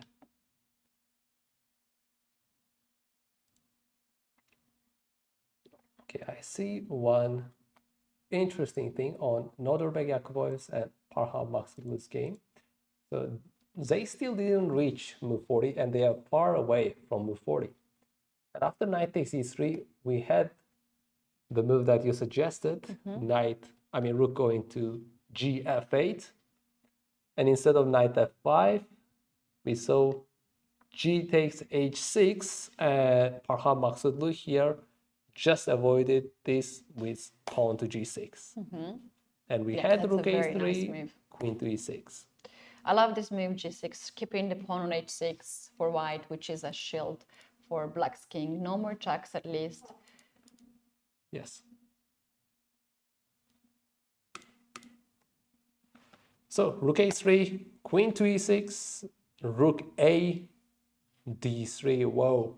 I would say maybe Nodirbek Yakubboev has to be careful because suddenly his king is also in danger after queen to h3. Queen h2 check is pretty much coming. I mean, rook f3 first of all coming. Yeah. It is quite dangerous. And after knight to f1, the opponent can double up his rooks and go after f3 square. Quite a miss. And Parham did that queen h3 move on the board. Okay, knight to f1, quite fast reaction. See, move. Parham is planning to double up his rooks on f-file. You can do that with rook f4 actually. Yes, rook to cut f4 the queen as well. Yes. But there's also the pin on d-file, so you have to be careful. Yes, but I mean, with doubling up the rook, you're going after the king immediately. So you have that rook f3 check. It's with a check. So you have to play a little bit defensive with white. So yeah, the decision taken by Yakubboev was not ideally accurate because he was actually quite dominating the position earlier, and right now we can see counterplay by Parham. And earlier, yes, knight f5 would have controlled the game, but of course there would be needed some calculation because there's g6 move hitting that knight, and he had to figure out take. I mean, if takes, that's a checkmate. Just check and here and here. Maybe that was missed by Yakubboev. And in case of check, it's just king to g3 and queen is quite safe. Again, you cannot take because checkmate is here. That might be a miss by Nodirbek Yakubboev earlier. That's why he ended up going to take. And after g6, it was the rook a3 and queen quite got its place, you know. Queen from b3 getting to h3, it's quite nice. Yeah, Parham made a lot of progress already in the game, but they are still in a time trouble, both of the players. Yeah, I like here. 2 minutes on their clock. Yeah. It is white to move, right? Or it's black. Black to move. Oh, excuse. So I like queen d5 very much for white. So maybe rook f4 will make even more sense now to stop this queen going on g5. I mean, Yakubboev might consider to give up this pawn with just going to king to g1 as well, so that he has a place to get in, like rook f4, king to g1. Let the opponent take. Take.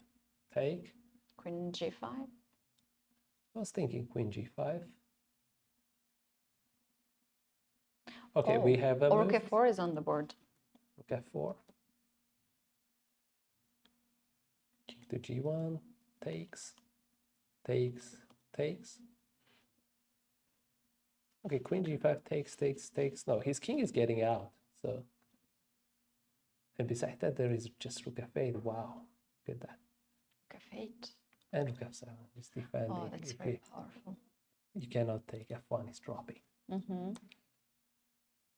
So Wow, maybe what a sharp game. first this move, yeah. It's really, really sharp.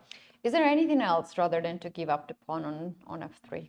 It's not an easy I decision to mean, go off the key pawn. you have to get your queen out in the game. Maybe Queen e3. Yes, queen e3, or maybe a3. You get into e7 immediately. Checkmate.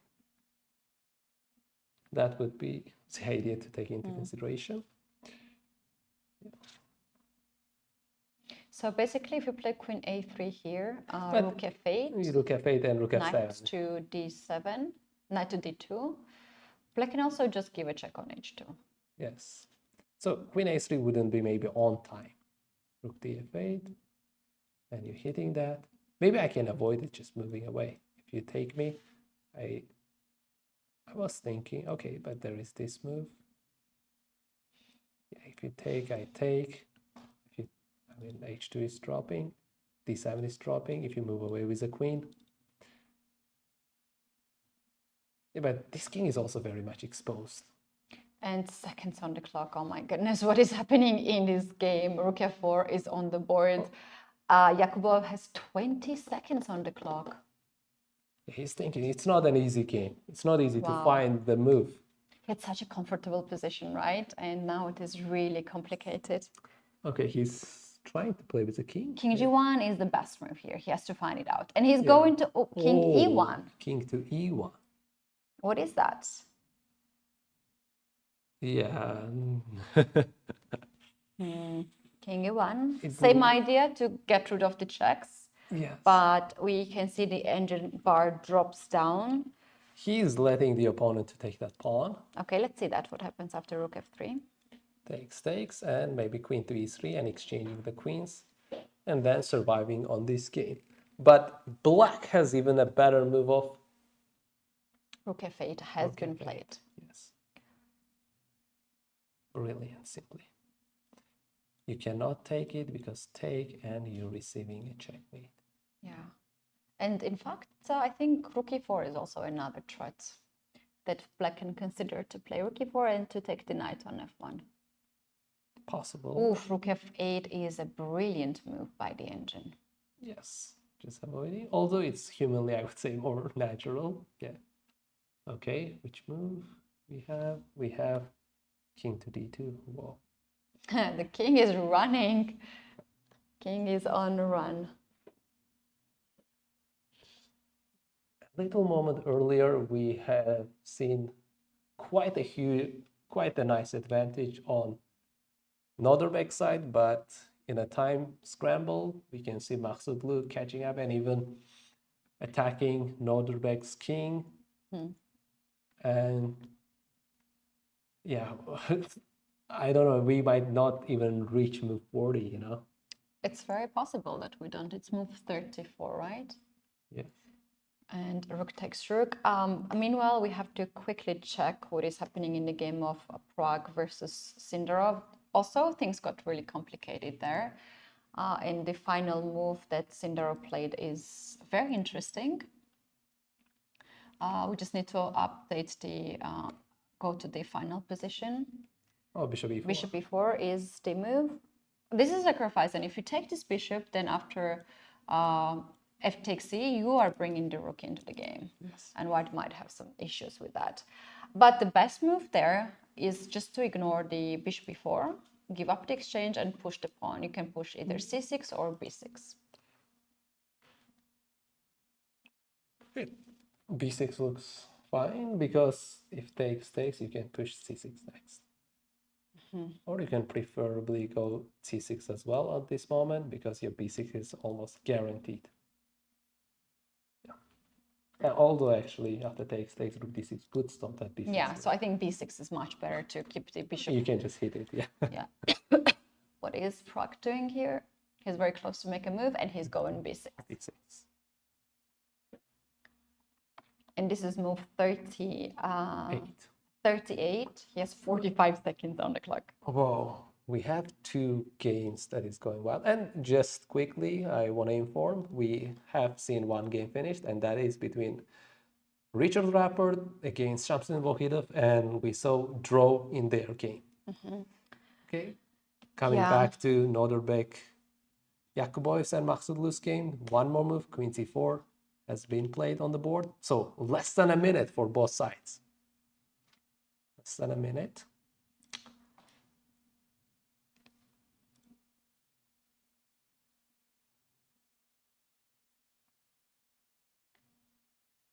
Maghsoodloo thinking right now he can give a check on f2 to chase the king. He can also play knight to b6 to chase the queen. Okay, he's about to make a move. And we can see behind them. Oh, he just checked.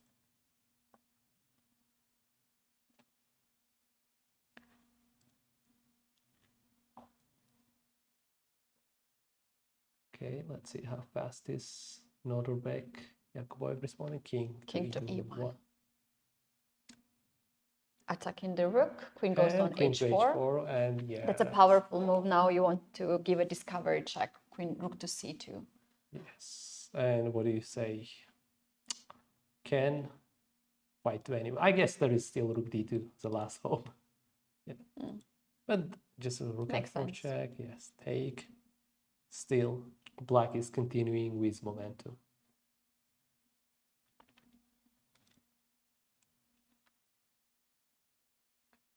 Okay, let's jump back to Prague's game, and we don't see any progress there so far.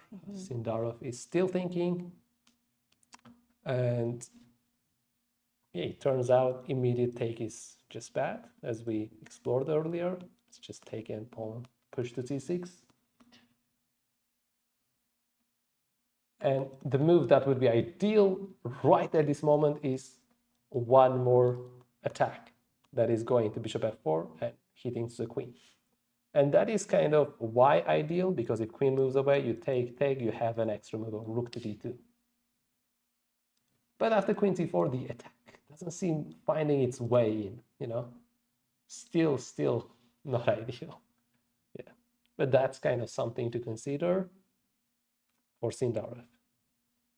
At least it's better to place your rook on d2. Currently we have the position bishop f4 has been played. Bishop f4. Chasing the queen on c1. Queen b2 has been played by Prague.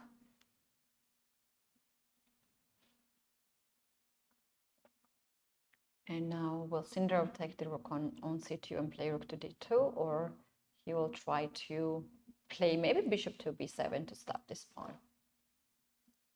Okay, we are at move 39.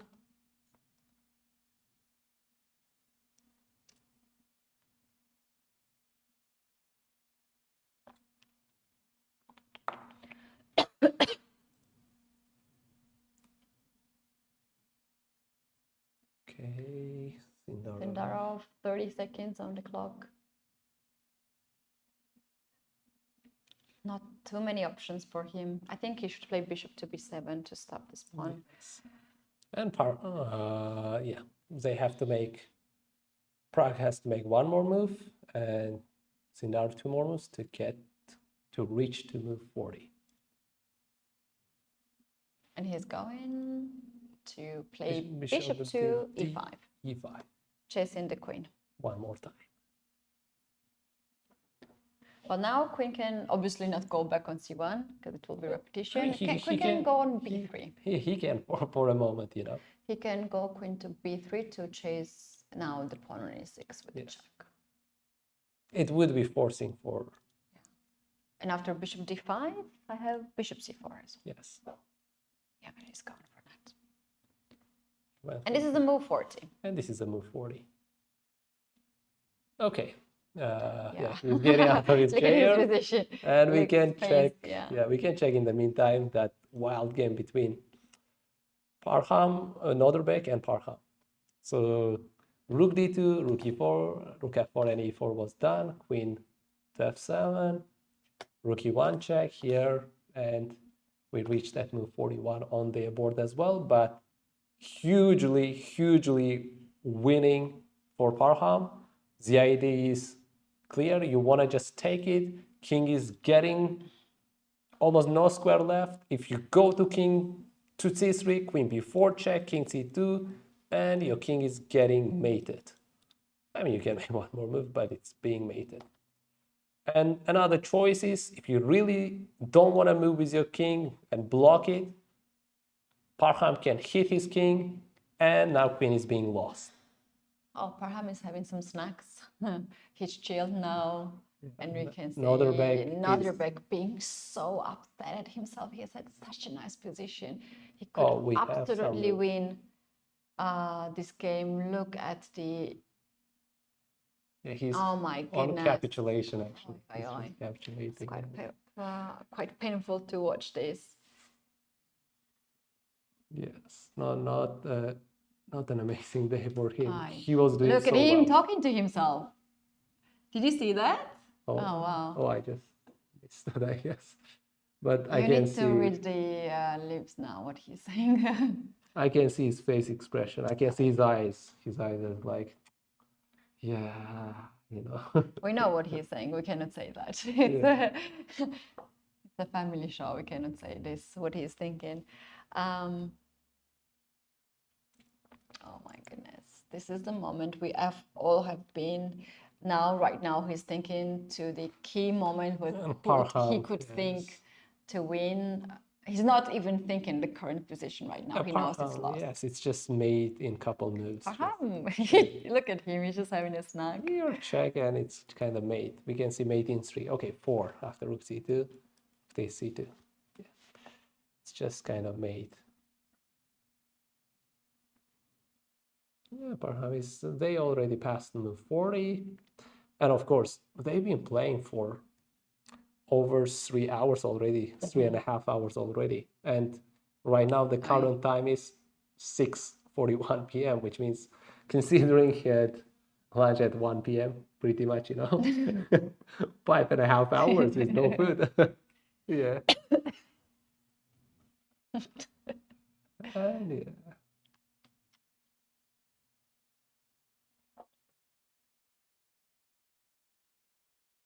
We can see on Nodirbek's eyes, yeah, it's so angry.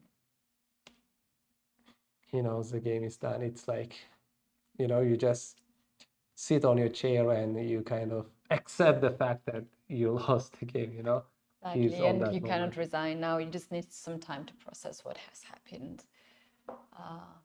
He knows the game will end soon, and this is the moment when you just facing the consequences. Queen a1 check. And maybe we can see even resignation. No? No, he will play. He needs to play some more moves. You cannot just resign.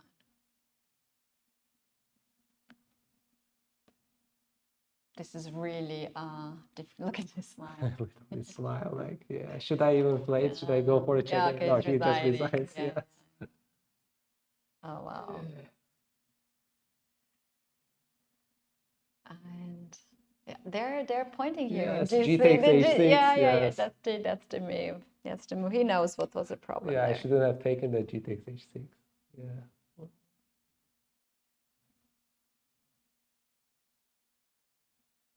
Oh yeah, knight f5, queen c6 was mentioned, I guess. Yes, there was a queen c6 move they are saying. Yeah, they are analyzing to this moment. Yes. Going this, if g6, there was a queen c6 move. Yeah.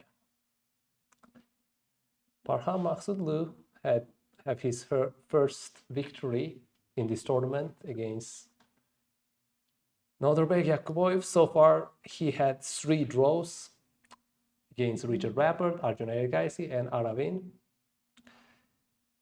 And Nodirbek, interestingly, only had 1 draw and 3 decisive results, on which 2 of them ended up with losing and 1 victory against Aravindh.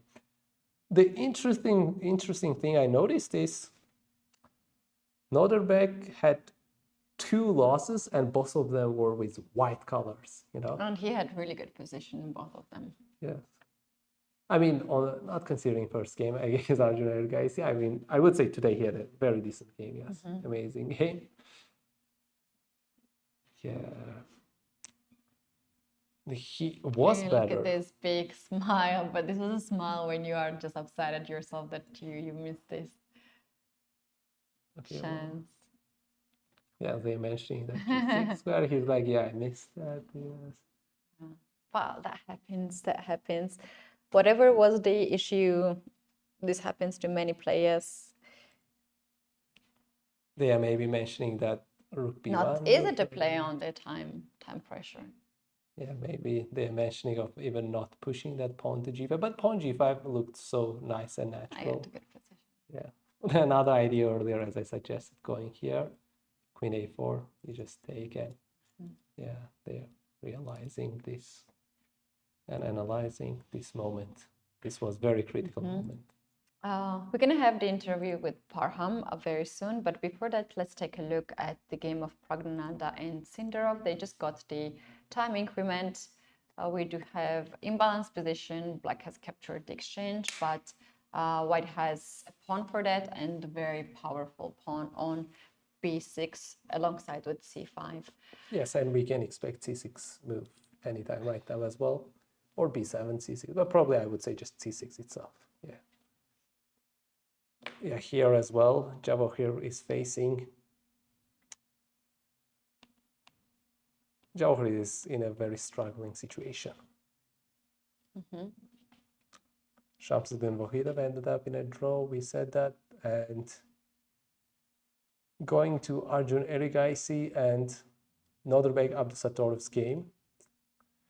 See the progressions, and he managed to guard the pawn successfully after Queen E1 move and Rook B1 back, and Rook to C1. Yeah. And they as well reached move 40. Yeah, they reached 40. It's more or less safe position now for White. You can actually go something like Queen E3 or Queen B4 with idea Knight to E1 to chase the pawn on C2. Queen T3, I would say maybe the idea White would make, because that's also offering the trade of the queens and protecting the pawns at the same time. And we know after queen trade, it's just 2 moves away from getting C2 pawn. Okay, we saw Queen A3. A3 has been happened. And what we can do here is Queen D2, Knight Queen E1. D2, yes. We can do also Queen E2. Queen A4 protects, and no, Knight not D4. Knight to E1. You have to protect your E4. Knight D4. To D4. Be careful. I don't like the point of that E4 pawn being exposed still. So yeah, in the meantime, even Knight E5 is possible. With an idea of, yeah, you can just go Knight to D7. Can you remaneuver your Knight to hit that rook? Let's see, F4, Knight to D7. I mean, there is Rook C4 coming. So yeah, I wouldn't consider leaving E4 pawn unprotected. I would somehow protect it with the moves Queen E3 or E2. Queen E2 makes more sense. Queen E2. To keep the eye on C2. Yes, and when it comes here, Knight to D2, you're gonna need protection for it. And yeah, here, Black's progress is not clear. If Knight E5, I mean, you're just attacking the rook. So giving up that rook doesn't make any sense. You're protecting, you're attacking, so which means if rook moves away, you move Knight back on F3. yes. And Otherwise, Knight E5 coming in an ideal way, you have to stop that knight from joining into the game. All right, the game that is very interesting still is Sindarov against Praggnanandhaa. Praggnanandhaa still needs to finalize this advantage. I have to leave you to get the interview with Parham as he won the game, and I hope that by the time I'm back, this game will be still on. Yes. So I really want to see the final part of this game. You guys, we're gonna take the technical break right now, and we'll be back shortly.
And here we are back. We have the key game of the round, Arjun Erigaisi against Nodirbek Abdusattorov. And the position at this point is equal. Yes. They have stabilized the game, and both of them has made the best moves so far. And we can see knight d2 move by Arjun Erigaisi soon, and we can even witness some repetition after rook c5, knight f3 back, rook c4. And in case of rook d4, I would say maybe rook d4 would be Abdusattorov's decision, but it wouldn't go too far because after knight f3 you are losing c2 pawn as well, although giving up e4. Arjun is getting what is c2 this? pawn. Is offering draw or what happened? It was just kind of what just happened? Queen to d2. Whoa, Arjun made the move. And I guess after rook c4, what he realized, what Nodirbek Abdusattorov realized is that he made the position maybe close to equal, you know? He was a lot more better earlier. And he's happy with queen to d2. Something happened in the venue. He has a big smile. Look at him. He thought maybe knight d2 would be his Arjun's move, but he didn't do that. Yeah. He thought maybe it's kind of heading for a draw.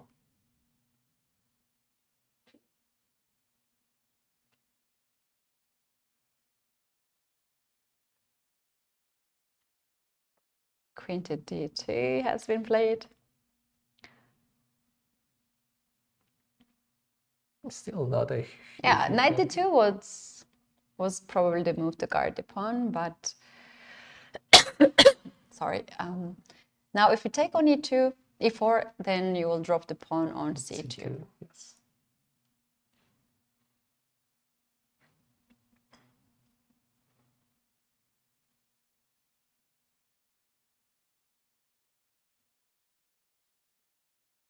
And let's have a look and visit on Aravindh's game against Jan Nepomniachtchi, because we haven't visited that game for long. And we can see White is holding pawn advantage in that game, but this is a queen's endgame, and that pawn advantage is on the same side. So considering it's a queen endgame, there are a lot of perpetual check possibilities for Jan Nepomniachtchi. But how did we reach that position? Earlier on, we stopped at this position where things were quite wild. And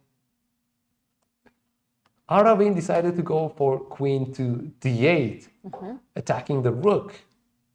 And I mean, rook b8 was inaccurate, but it seems to be a natural move. But another chance was, of course, taking the pawn. Yeah, to open up also. To open up the queen. File, yeah. Rook b8, I would say, second best. Computer is a bit harsh with slight mistakes. Yeah. And we did witness queen to d6, takes, queen going back to e5, queen c7, and that's where White got black's e4 pawn, and Black went b3, threatening c2 pawn. After rook a3, we have seen pushing pawn to b2, rook to b1, rook to b6, or rook a8, rook e6, and couple of trades right there.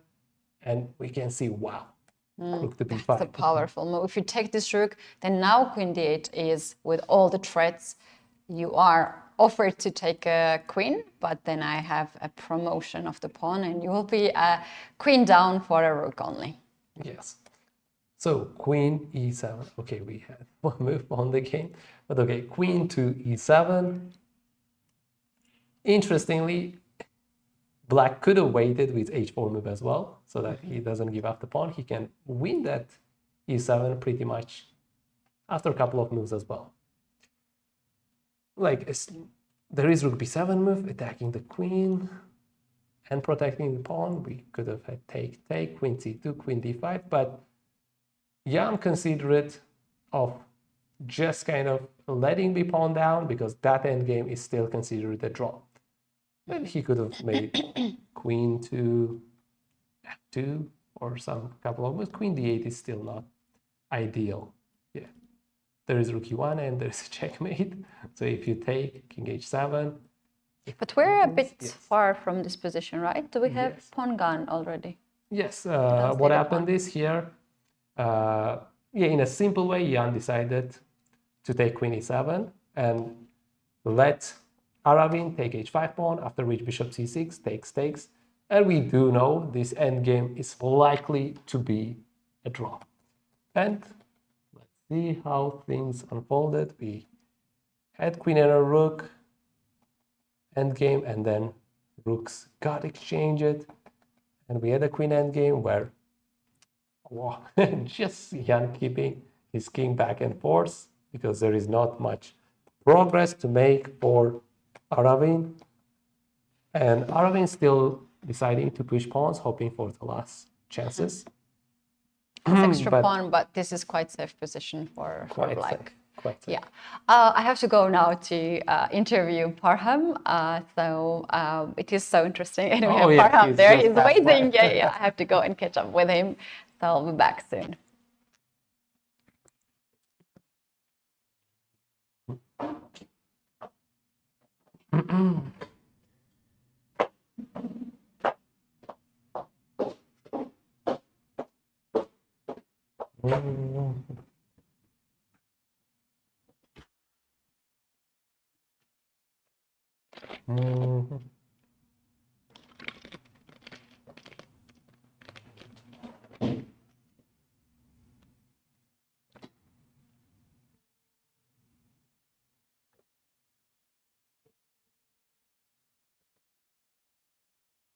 Ortaga stil yo'q bo'lishi kerak.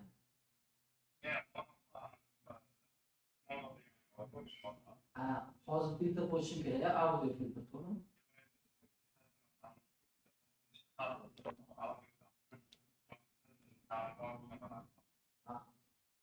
Duolik ko'rmayapti.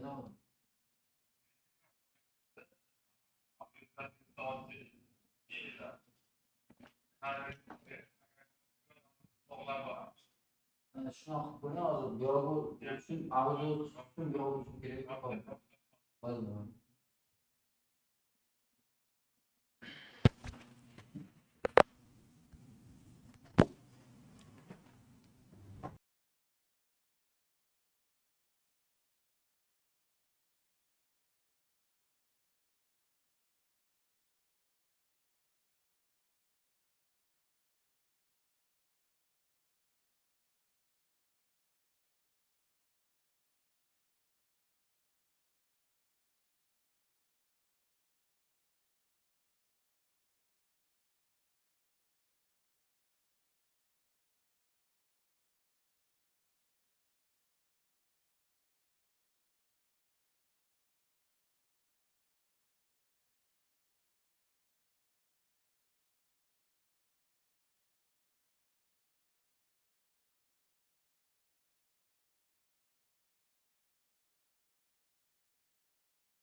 Tell us, how does it feel to be right after such a tense game? It feels very, very good. I'm just super happy with how the game went. I think it was hell of a fight. We both just in time trouble, in such a crazy position, which like both kings are so weak. And yeah, I think I won this game probably because I'm slightly better in Blitz.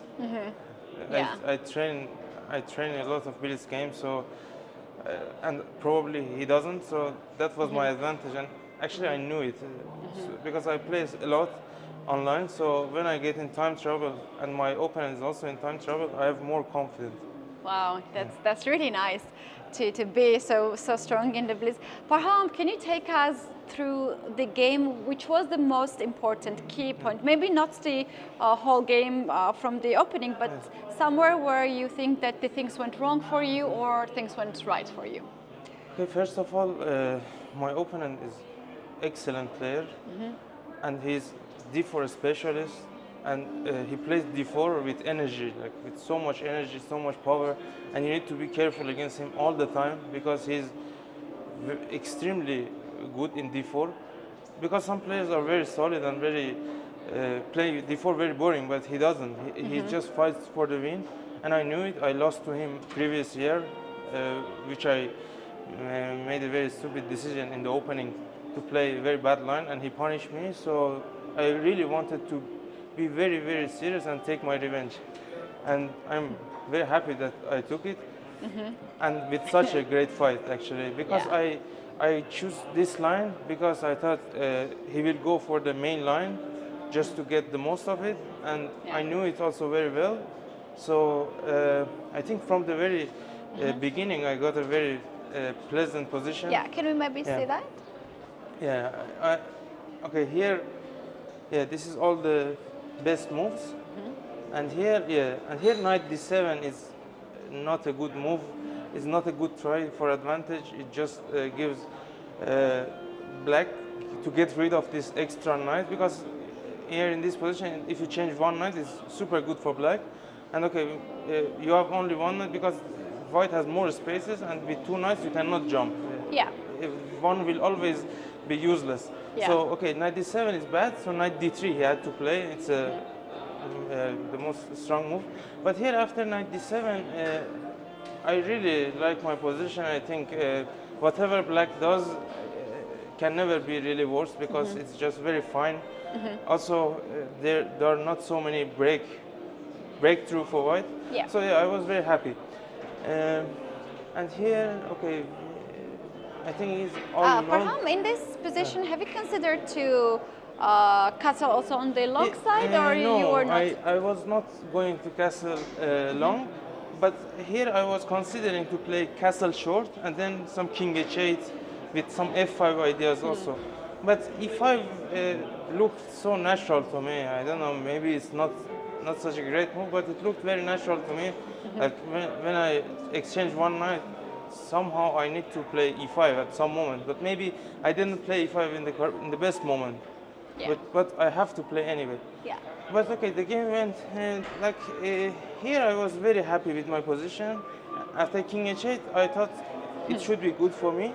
And Parham, yesterday you were talking of king h8 of Aravindh, and Yes. you said like you were a bit Yes, scared. yes, Do you think this is a king good h8 move? is like typical move in this Yeah. structure, and it's nice because the king is much more safe on h8, and it gives this beautiful g8 square to the bishop to get into the game, because this bishop on h7 is doing nothing. So Yeah. when you play bishop g8, you can always play f6 and exchange this good bishop, good attacking bishop on c4, which is good. Yeah, here I really honestly thought like I'm better, because I didn't understand what he did. Like his attack is nothing special, and I have a very good play on dark squares, so I thought it should be good. But it was I think it was a very strategical structure, but it could go dynamic like any moment. Yeah. So I think we should both be very worried in this position, like to be very precise. And okay, so yeah, Okay, here I think bishop g8 in this moment was not necessary. After I played it, I was a bit unhappy. I considered h5, but I didn't like gh, f5, ef, bishop f5, h6, gh, bishop h6, and yeah, this position I didn't like. Yeah. I mean, it looked very dangerous to me. Like bishop, okay, he will not take on f8 for sure, but some like knight g3, bishop g5, and if he played like one move king g2, he's very Yeah. safe. And I didn't know why this position should be good, but okay, Engine is of course very strong and he understands everything, but I didn't understand it at all. I just wanted to play it super positional and very dry, just because I thought against him is the best. How to say? Against him, it's the best weapon thing. is Yeah, to go yes, strategy, to go for the strategy. Yes. But okay, here I still like my position. Yes, and here I was again not happy with rook g8, but also king g8 is hard move to play because it always it always run into some knight f5, rook d7 ideas, and after like some g7 hanging sometimes, like he has some knight g7, king g7, rook d7, bishop c5 at some moment. I was not happy with take on g8 because also queen c4 is always open option for white. Yeah. Because all these reasons I took with rook, but of course Engine again is much smarter and said king g8 is better. But okay, here I was still happy with my position. Queen b3 I think is very logical move, g5, fg5, hg5, oh, sorry. Yeah. hg5, bishop e3, knight e3. Yes, and here I played rook gf8, which is at least not allowing this knight to jump around. Okay, he can jump to f5, but I was not really worried about knight f5. What was your evaluation in this position? I thought it's equal. Yeah, Honestly, I the thought engine gives such a big advantage. I didn't think that I'm better. Yeah. But I thought with this king and like so many dynamic options, I have to be able to hold. Yeah. But yeah, the position was not easy at all. He told me knight f5 after the game. Here he told me after rook f8, knight f5, and I was like discussing this position with him. Like I told him honestly, I don't think I'm worse, but how about g6 in here? I wanted to play queen f7. G6 I was not sure. G6 I think he can take here. And queen f7 he might have some rook h1, yeah. And h5 just maybe just rook h5. But it's not working? I think it's fair, and then rook h1. No, g6, g7, rook c8, okay. Okay, this I can never. Okay, maybe I can find, but from the distance, it's just so difficult to find rook c8. Yeah, but anyway, I was going to have this position. But rook a3, here after I found queen e6, I was very happy because queen h3 is a very strong threat, and if he just wastes one move and play king g2, then knight f6, knight h5, and gives this beautiful f4 square to my knight. So I was safe. I was feeling safe here. Yeah. And okay, rook d3. Actually, here it was my. It was like, how to say, like after rook d3. Here I was ambitious. Yeah. For the first time in the game, I was like super ambitious. You wanted to win here. Yeah, after queen h3, because I found this brilliant trick after knight g2, knight f6 is just killing. Ooh. So yeah, rook d1 and knight g4 check. And after this, I thought it should be winning. Yeah. Like, because it's like such a beautiful trick, and when you have this trick, how can you not win? But actually, I'm again wrong. It's not winning at all, and he can hold somehow with after knight f1, rook f4. Here somehow king g1 is holding.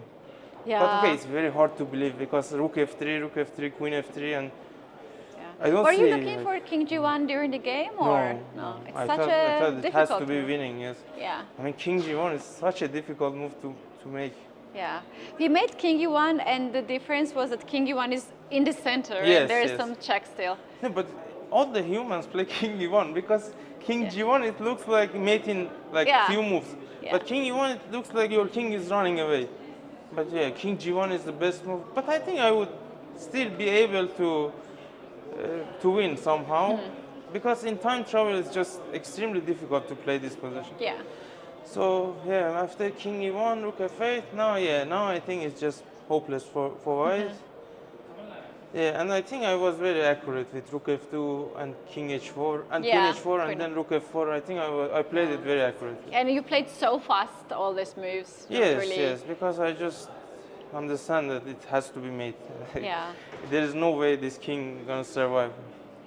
Yeah, it was a Yeah, it was really, such really a nice hard game. Yeah. Finally, I managed to beat him. I respect him a lot. I think he's just such a amazing player. Yeah, he's just a huge fighter. No, actually, when you play Slav against someone like lower than you, you expect some very solid lines, like Yeah. maybe even exchange stuff. But he's a very big fighter. He always try to win, and it's very nice.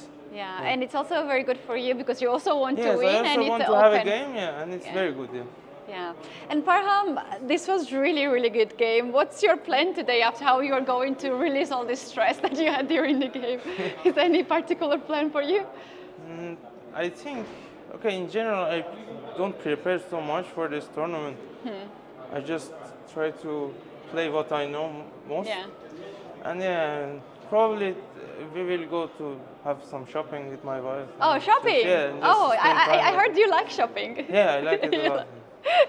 It's your hobby. Yes, and yesterday my wife was very tired after arrival, but today I think we can spend some time for Oh, shopping. happy shopping, Parham. thank we you. might see new outfit tomorrow. Yeah, hopefully. And what do you think about the general situation? We have Abdusattorov being half a point ahead today to other players, and he had a very tense match with Arjun, and also another key game of Prague. I think Prague is probably winning. It looked like to me that it's winning, but Vachier was putting up a huge fight because he Yeah. was just much worse from the start. He got a surprise in the opening, but then he fight back, and at some moment I really thought he can hold, but it's always very difficult against Prague because he's very, very accurate. Yeah. Yeah, and I think other games will be draw. So I like my.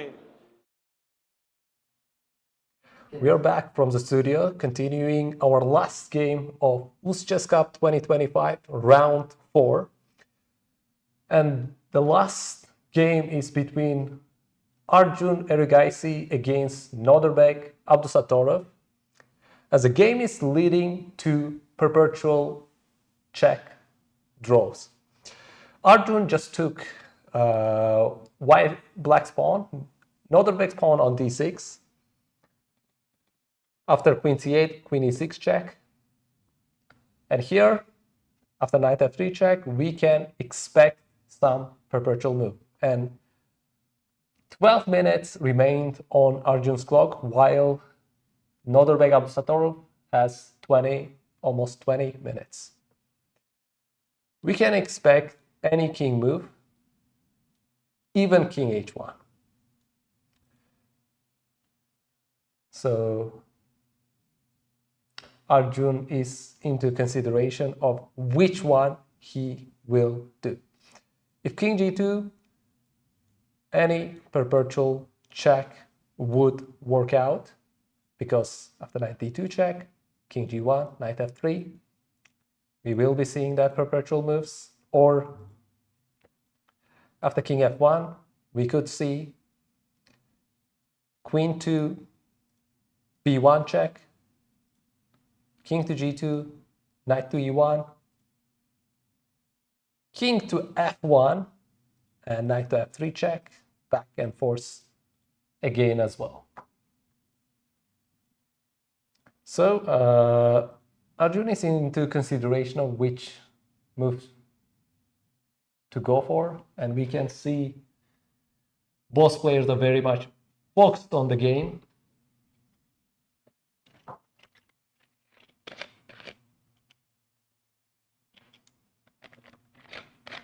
Okay, Arjun is about to make a move, and he went for king to g2. He is not taking his, and okay, he took his hand from the piece, and we can see king g2 on the board.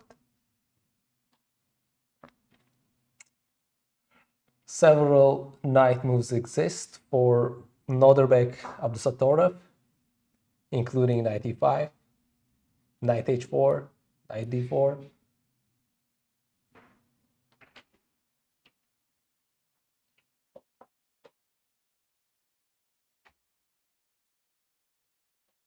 So Nodirbek is in the consideration of which one to go for. He's thinking. While he's thinking, let's see how we reached in this position. We stopped at queen e2, rook c4, queen d2 moves, where Arjun let his e4 pawn be taken by black's rook, but Nodirbek went to rook c5, queen e2, there was a little bit repetition, f6, knight to e1, and we saw rook taking e4, knight takes c2, rook c4, and we saw the exchange of the pawns and the rooks. And after queen e4 check, knight e5, we have come to this position right now. Yeah, it seems like they want to keep it to go and fight until the decisive results, but they both also play quite accurate moves, right? Not making any mistake, which makes it difficult to have any result here, but draw.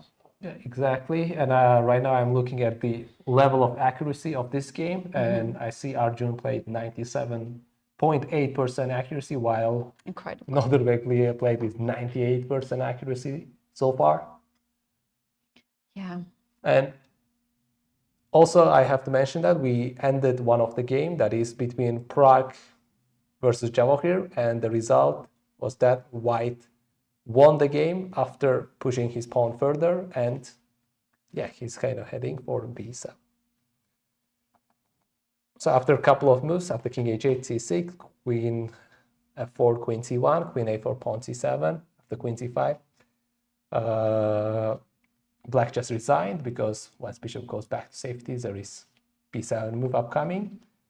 And if you keep your bishop on f4, there is bishop e3, that is trailing the bishop, so that b7 would be possible. Okay, so there have been moves in the game of Arjun, Erigaisi, and Nodirbek Abdusattorov. We have seen knight g5, king to h2. Yeah, there are several ways of going for perpetual moves. One of them is just going knight f3, back, king g2. That's the position we just came from. And another way is maybe More fancy way. knight takes h3. Yes, takes, and then this check, here check.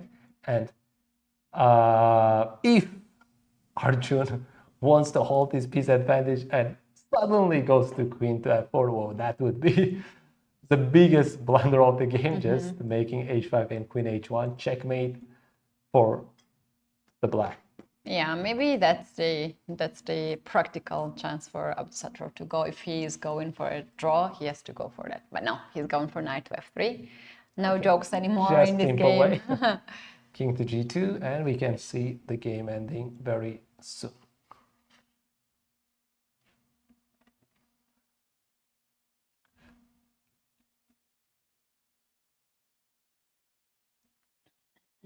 He pressured, he went for the win with a black whole time.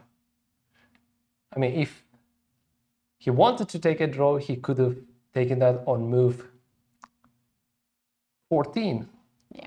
Instead At of the going very beginning. at the very beginning, instead of He going. tried his best. The only best. problem here is that his opponent is extremely Yes. strong and he's not giving a chance. Knight g5 check, king goes back on h2, and we're gonna see knight f3 and repetition. And here we have he wants the Yes. Arjun wants to Draw for a like draw. this. Yes, And here we have the both kings in the center. What a nice fight. We didn't have any fast draws or whatever. We had 2 decisive results, 3 draws, and now we do have 2 shared leaders. This is Nodirbek Abdusattorov and Praggnanandhaa, who actually had a beautiful game against Sindarov today. Then we have Arjun Erigaisi following the leaders together with Parham Maghsoodloo with 2.5 points. The game is still on. Anything can happen in this event, and yeah, things are still quite interesting after round 4. Is there any move or any game that stands for you from this round? The wild one would be between the game Nodirbek Yakubboev and Parham Maghsoodloo, because I was expecting actually on that game Nodirbek converting with white colors. Yeah. You know what is really funny? Just a few minutes ago, I had an interview with Parham, and Parham was so confident in his position, starting from the opening. He said that's exactly what he wanted to have for the fight, and he very much appreciates his opponent, that he's also a fighter and he's not going for the draws. And he said, I have a big respect to Yakubboev. And he said that even the engine said in some lines that he had worse position. He never really felt that bad. And then in the end, he had some ambitious after Queen got on h3 that he could also win. So he actually mentioned that he was in a really good mood, and also he has a plan to go for shopping today, as he mentioned. Well, this is the game that probably we liked. Yes, the most. Of course, there were other games as well. I mean, another decisive result between Prague and Jawahir Sindarov. I was expecting a little bit slightly different moves by Jawahir Sindarov, and that bishop e4 that I was really, not considering. Hopefully, that was the last choice he would make. I said, kind of appeared on the board, and that wasn't the ideal thing that happened today.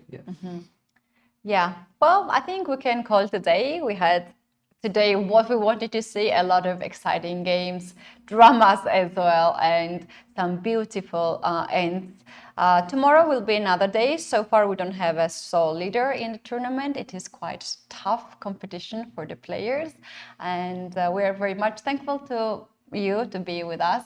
Today, we will meet each other tomorrow at 3 p.m. local time with more chess and more exciting games. So see you tomorrow. See you tomorrow. Thank you.